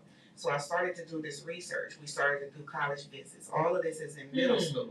Because in middle school is when the conversation really needs to start, because especially if you're in a Cleveland school. In Cleveland, they have specialized high schools. So if you go on a college visit and you're doing shadowing for other employers, so you're looking at different career fields. So now you're thinking about what you might be passionate about that could be a career. If you're having these discussions and you're having these experiences, when you get to high school, you can pick the right high school. Because that's one benefit of CMST. Yes. They have a lot of specialized schools. So you want to be a mechanic, but you sign up and go to JFK. Why you go to JFK when you should be a Max Hayes? So if you are thinking about that and having those discussions, you want to be a chef, but you go to John Hay. Why you at John Hay? You should be at East Tech. Like they have specialized programs, but if we're not having these discussions in middle school, if we're not having these experiences of shadowing, if we're not going on college visits to see what colleges offer, you might go to college and like, yeah, this is not for me. But you won't know that if you didn't go. And so in middle school, that's when we start those discussions. How do you figure out what your passion is and how can that be a career for you? And what does that look like? Because for some reason, I've heard that kids feel ninth grade is a free year. There's no such thing. You get in your freshman year and you're spending so much time on the socializing that you end up with a 0.1 GPA. And now when you get to 11th grade, now you decided, oh, I want to go to school to be a teacher. But your GPA is a 2 point something because they average it out because you took freshman year as a free year. But if we start in middle school, then that whole mindset changes. So now you're thinking ahead, you're experiencing things, you're doing internships, you're going on college visits, you're getting exposed to things. I mean, we have 4 colleges within a bus ride of where we live, where you can just go and take a look and look at the different programs and see if it's something you're interested in. You have a lot of entrepreneurs that are open to kids coming in and shadowing for a day. So parents have to use their network. You have to get your network together so that your net worth of your child is beneficial to them. And so that was the whole goal of that part of the curriculum in that program, was to help us save money. Because how many friends do you have pick the career because mama said I need to go and be this. And they spend 4 years of their scholarship dollars or Pell grants and everything, and now they graduated, they work in the field for a year and they like, this is terrible. This is not what I want to do. I'm miserable. I hate this. And now you got to go back to school. And now at this point, you probably don't have grants and scholarships. Now you got to take loans. Now, one thing that I want to piggyback off of with the preparing for college and career is the entrepreneurship program, because this is something that probably that I believe, like when I was in school, it was like business. You're taking accounting or whatever the case is. And so, in my mind, hey, the jury's still out on AI. Right, because people have to think it and create it before AI can do anything. AI just sits there and copies other people's ideas. It's really effectively all it is. It's programming it to do that. And so entrepreneurship, I really like that because Like even for my nephew Amir, I tell him all the time, it's hard trying to survive on a job 30 years. And so um, it has a purpose, and you have to find out what that purpose is for you. But I think it's more important for you to learn how to be the manager of your own time so that you can do the things that you ultimately really want to do at whatever point in your life you realize, like you said, I got this degree, I don't like doing this. But if you're trapped on a job, used to that paycheck every number of weeks, then it's hard for you to make these adjustments and do something different. And that's why I really like that you have this entrepreneurial program, because we want to encourage people to, young people, to go in business for yourself. And again, when I think about the affirmative action case, they call it overruling it when it really never existed in a certain way. But really, that's all these elite colleges and stuff are about. That's why they get in free and, without reservation or hesitation, is because it's about the networking. And so I like the entrepreneurship program. I like your STEM program. I like all of these things because it is actually introducing young people to so many options at such an early age that you feel comfortable. I learned this when I was such and such. I wonder if 1,000 Ties is still around. I wonder if Miss Smith is still around so I can go and talk to her. And what about that mentor? Talk about the entrepreneurship program that you have, how you came up with that, and how's it going? So our Entrepreneur Academy is a part of our curriculum. And once again, I'm taking skills and things that I've been through and turning it around to make it a part of what the program offers. And so I've been in multiple pitch competitions in Cleveland. I won lots of money in pitch competitions, and I kind of think I'm pretty good at it. I do pretty good in pitch competitions. So what I thought that we could do with our young people is have them create an idea, a business, a product that they could potentially have as a business. We go through the process of development, business plan, item creation, logos, the whole works, and then at the end have a Shark Tank experience. And so what I do is I bring in local entrepreneurs and they judge them. We've had 10 kids get investments from our pitch competitions. One kid, he wanted to make a shoe cleaning kit. He had a whole item product put together, made and everything. And so the investor got with him and they're working on product development. Like he has a business partner now. So we're putting them in a position where I'm seeing logos being made. I'm seeing creativity from kids that are creating logos from other people. We've had social media sites built. We had product being sold. We had one group of kids had a clothing line that they created from our pitch competition. Before the pitch even happened, they had an Instagram page. They had sold some items. Like they were putting things in place, and it's working. Like we want them to understand that you can work for somebody if you want to, but you're gonna need multiple streams of income. And if you understand what it takes to put together something from A to Z, then you could potentially have that in place. And you're still in high school. Yes. I have one girl that has like 2 million followers on a podcast. Like the kids have the ideas, they just need the support. Now, with that, you have two other things that I think are very important and are very interesting that you have. And again, you can see all of this really coming from who you are and building, structuring, 1,000 ties around who you are. So you actually teach pitch perfect. When I first started, I was like, does she teach music? Right? And did she teach music? How to, no A, B, So how did you come to do the pitch perfect? That comes with your success. Experience in the pitch competitions. And so the pitch perfect is actually set up to teach them how to pitch themselves in an interview.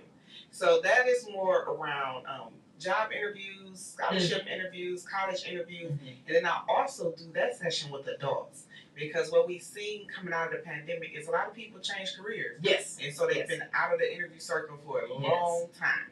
And so we do pitch perfect with them so they can understand, it's an elevator pitch. You got this many seconds to get your point across and sell it before a person walk away from you.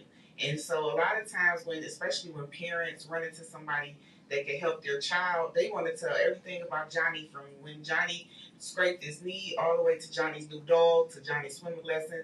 And the college president don't have time for that. If you run into him in the bread aisle, he don't want to hear about Johnny's summer. Like, you got to tell him why Johnny will be beneficial to coming to his school and him giving him scholarship dollars. What is the A, B, and C? Why you should give my son this scholarship, and I'm going, before you walk away, I'm going to ask you for this scholarship. If I'm not ending the conversation without saying, hey, I need this scholarship for my son, his first name and last name is this, and you can reach us at this number. So teaching them how to be advocates for themselves. Yeah. And so, there's a string of things you got going here. So you got the things where we're showing them how to write, the programs where you're showing them how to write, ABCs of college and careers, entrepreneur basics.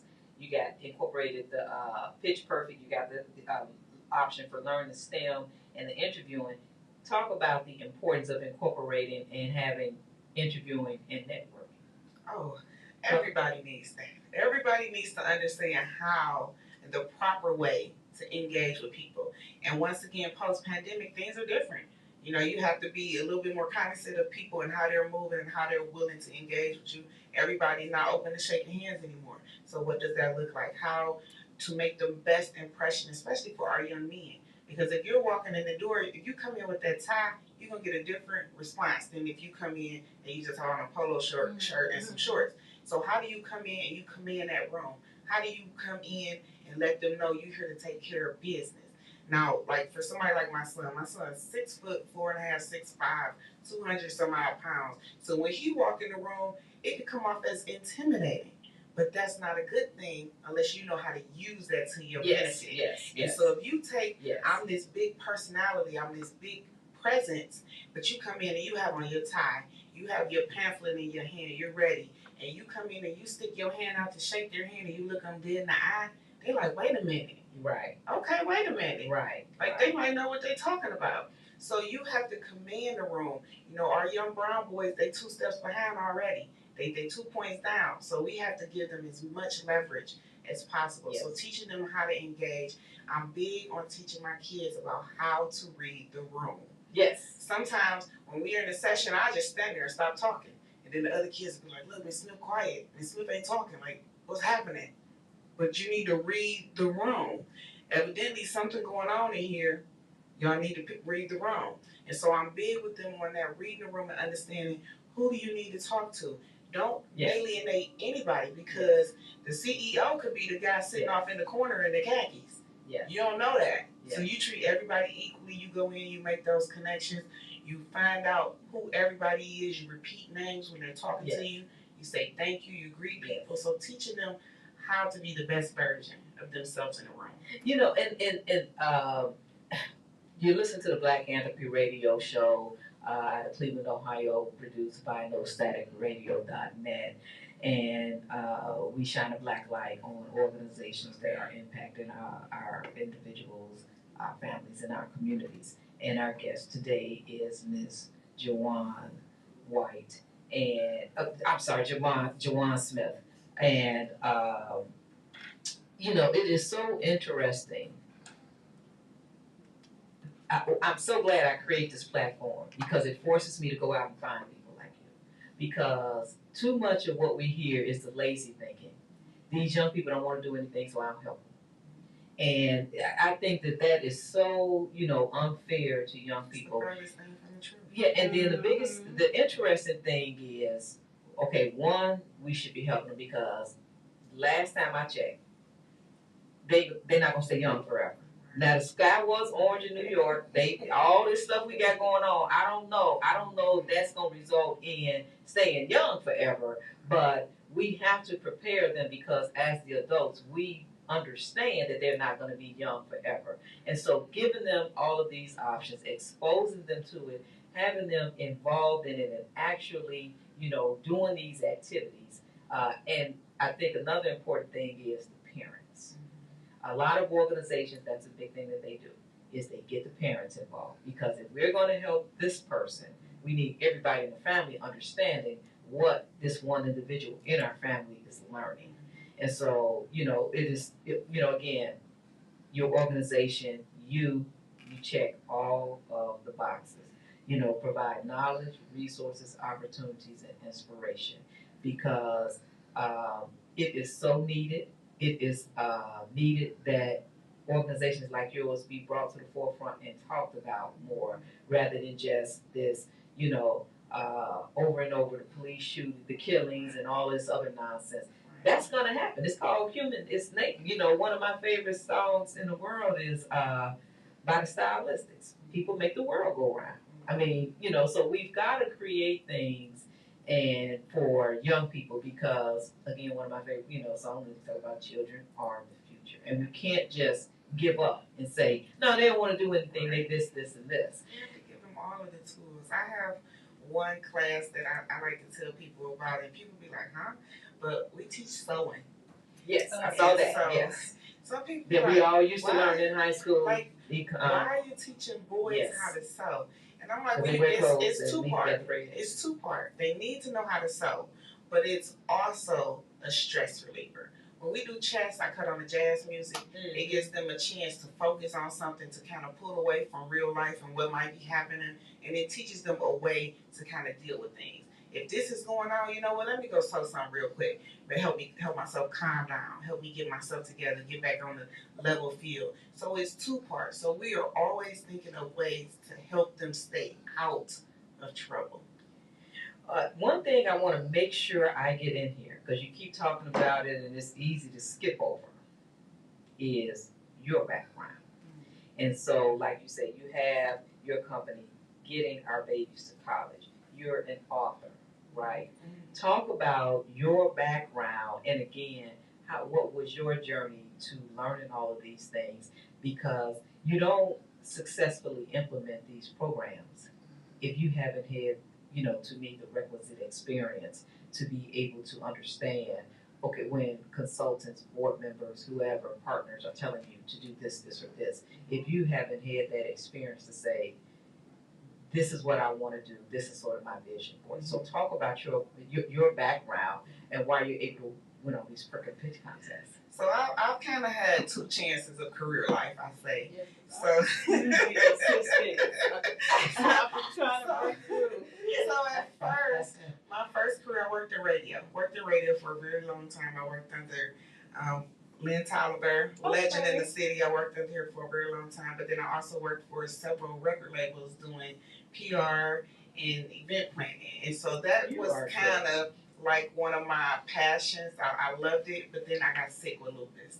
And so that made me have to kind of slow down and, kind of dial it back and find something I could do to get myself leveled first before I could go back out on the road and do that type of stuff. And so that's how I ended up at the county. And so I went to the county because I wanted to help people.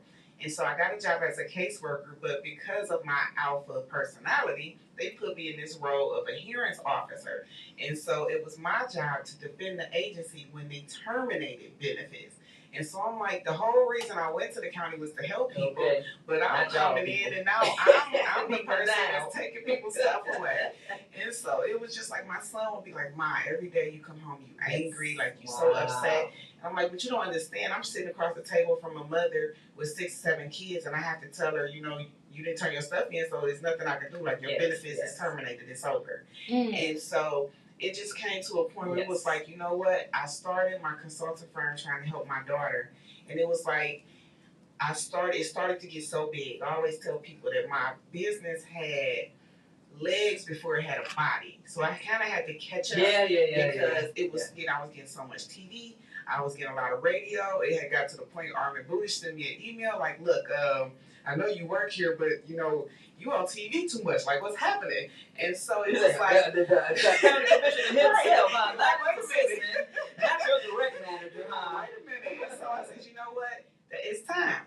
And so I left my job at the county, and I went full 100% entrepreneur. That's what it gives you. Doing this because it was like I was missing opportunities. I'm at the county during the day, but all of the board meetings, the business meetings, the school meetings, everything was happening during the day, and I'm like, I'm missing it. I'm missing opportunities to be out and help families and help kids. And so, yes, I started my business, and I started doing that full time, and then the pandemic hit. And so I started writing children's books, And Margaret Bernstein actually was the person that encouraged me to write my gotta first meet book. her. I gotta meet everybody know I Margaret, work right? with I gotta WKYC.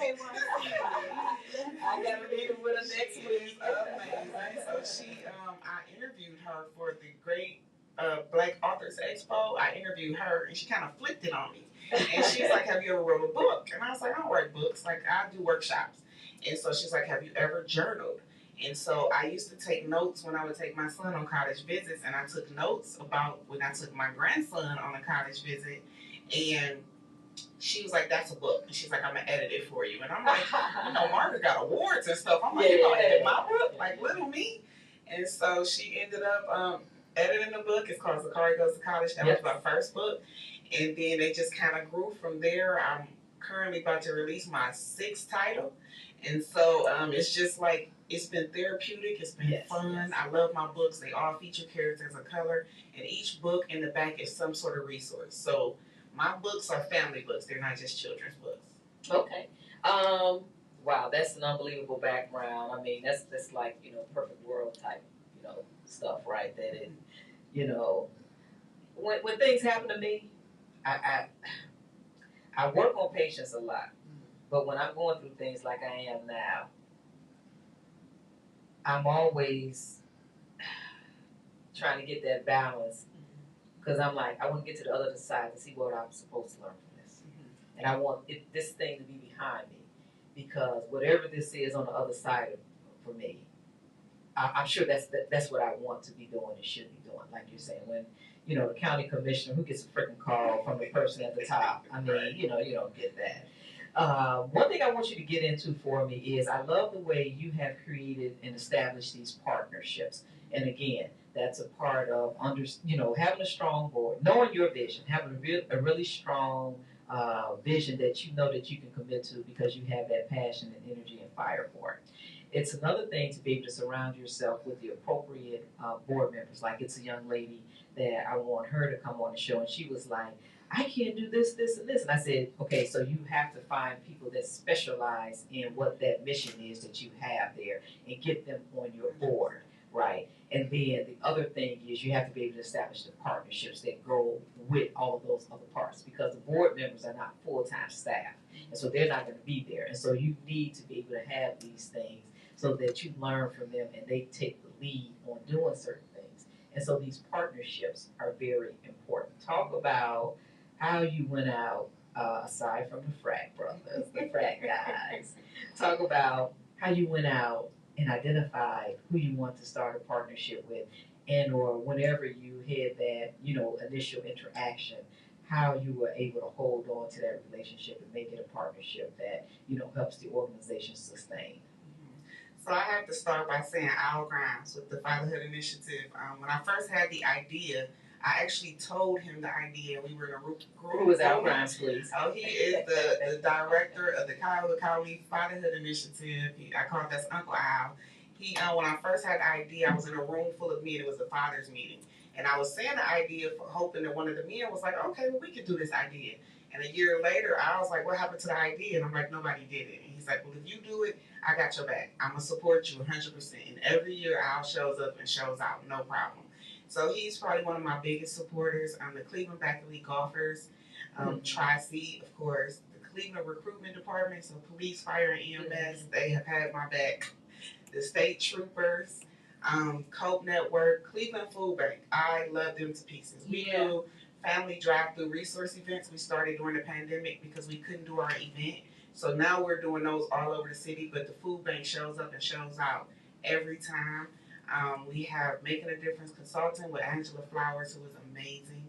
We have, oh my goodness, The Foundry. That's one of our newest partners, but they are amazing. Yes. I love the staff at The Foundry. Those are like my brothers and sisters down there. I said the Black Elite Golfers. We also have, Towards Employment. We have the Buckeye Health Network is a huge partner. The who else? Oh my goodness, I'm forgetting. We got so many partners. Oh, we got a lot of partners. The Cleveland Foundation. Yes. Cleveland Foundation is a huge financial supporter. Amazon, Jack's Casino. We also have, Clean Express Auto Wash. I have to say Clean Express Auto Wash. They are a huge partner of ours. They sponsor our retreat every year. But I have to say something about the guy that owns it because he's not from Cleveland. But when I say he pours into nonprofits in Cleveland, like it's nobody business. So if you have a nonprofit, look out for John. He's a good guy. He has locations all over Ohio now and Pennsylvania, but he has sponsorships and he has grants that he pays out to nonprofits in Cleveland. So he's amazing. I love John. He cool. Um, who else supports us? Oh my goodness, we got so many supporters, and our support continues to grow. Like the more we are out here, the bigger the support gets. Wow. Oh, Finish Line! I can't even believe I don't know. I have to say Finish Line. JD Finish Line is one of our biggest sponsors, supporters. Most of our volunteers come from Finish Line. I love the managers there. They all come out to our events. They are part of our STEM program. They are huge, huge, huge supporters. So shout out to JD Finish Line. I love y'all. All right. Well, I would like to get Trey over here. I guess I got to give him his own show and make him. That's the only way I'm gonna get him on the mic is I give him his own show and talk about being a chef. I love to have him up here talking about being a chef, and I like food. I like good food. Like when I was a restaurant head, I'm not anymore. My mother used to always say, you love to eat. I said, oh, hold up, wait a minute. Oh, no. I like good food. It's a difference. And so he's big on that. He's really good with flavors. That's his thing. And so he teaches our basic cooking class. So you would be surprised how many kids have never heard of salmonella. Like we started the discussion off with that. So I'm like, y'all just out here. Thank you, Trey. Whatever. Introduce me to salmonella. Thank you, Trey. I don't even know what salmonella is. That's one reason I want some more weed that's sponsored by the government. It's like, damn, y'all have a recall on spinach every year, and I'm gonna smoke some weed by y'all. No, I don't think so. Y'all tripping. I want the illegal shit. I don't want the government giving me no weed. Hell, keep that damn. And they ass don't inhale all the presidents. Oh, I puff, but it's like you missed a damn point of weed. Who the hell wants the joint to just sit up there and inhale and then let it out? It's like, no. It's like they the last people. Anyway, Trey, I'm gonna have to make you come on the show, Trey, and tell me about some cooking, bring in some dishes for us. Did you do your own garden, Trey? Yeah, so we're going to talk about all of that, how you shop, because it's very interesting and very important. And again, I love seeing young people introduced to all of this stuff because these are the ways we were raised. It was not something that had to be, you learned it in your house.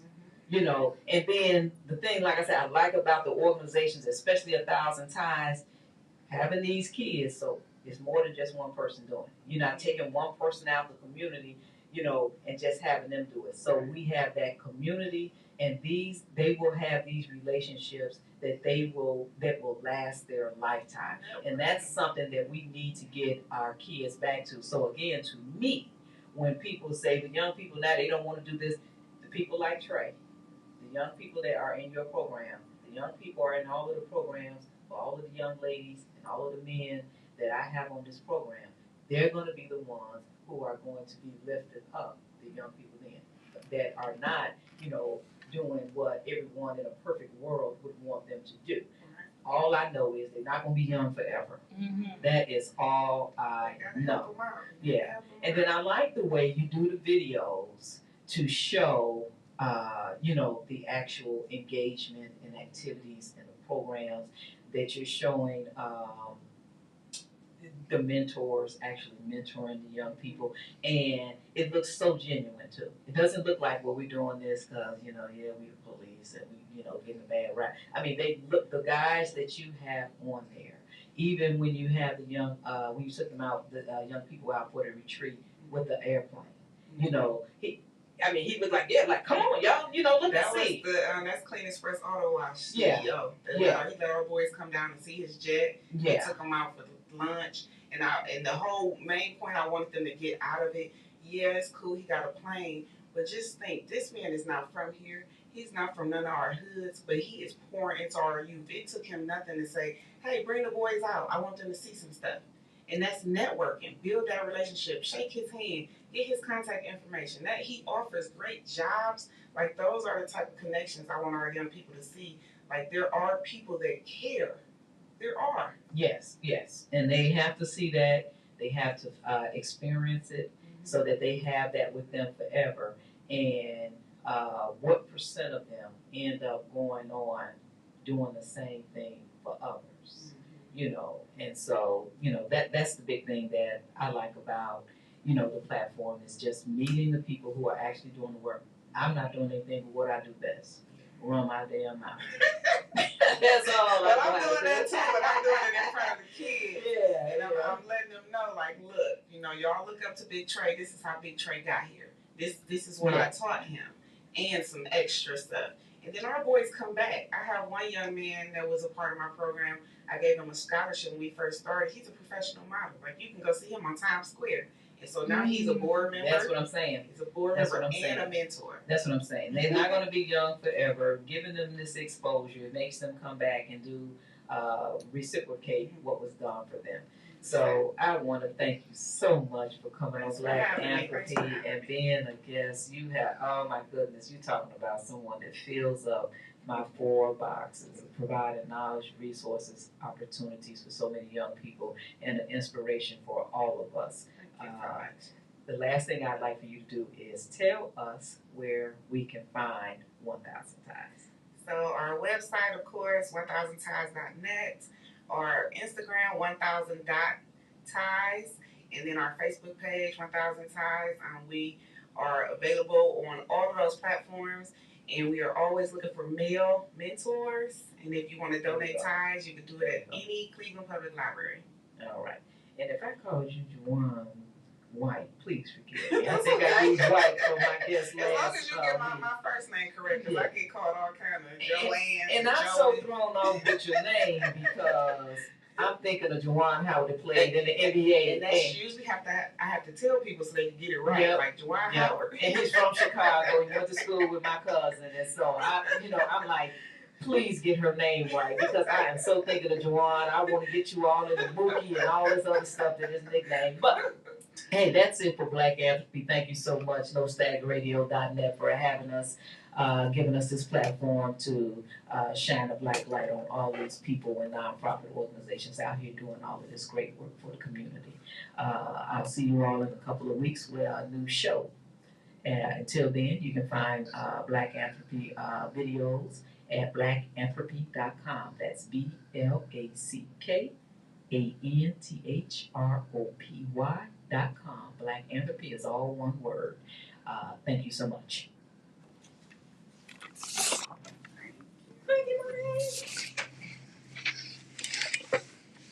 We'd like to thank you for tuning in to BlackAnthropy on the station where we don't bring no static, but we sure enough bring the noise on staticradio.net. Make sure you guys share us out on social media where we absolutely love to hear from you on Facebook.com/NoStaticRadio LLC. On X, also known as Twitter, at NoStatic_radio, and just a high radio alert. Don't know how long we'll be on there. On Instagram at @TheReal_NoStatic Radio, on YouTube at No Static Radio, and our newest platform, Discovered.tv, where you'll find BlackAnthropy on there as well. Also, for replays of this show and others, check us out on Mixcloud.com. Just type in No Static Radio on the toolbar for replays of this show and others, and for continuous streaming, check us out on TuneIn.com, live on MyRadio.net, and Radio Q for continuous streaming of this show and all others on the network. And for all things No Static Radio, including up-and-coming events, merchandise, and an in-depth look at all our great show hosts here, please check out our website at www.nostaticradio.net.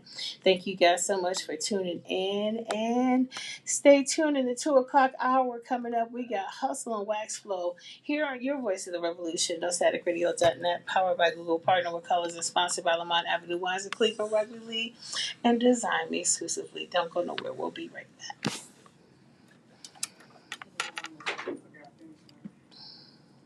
Right, why you want to come on?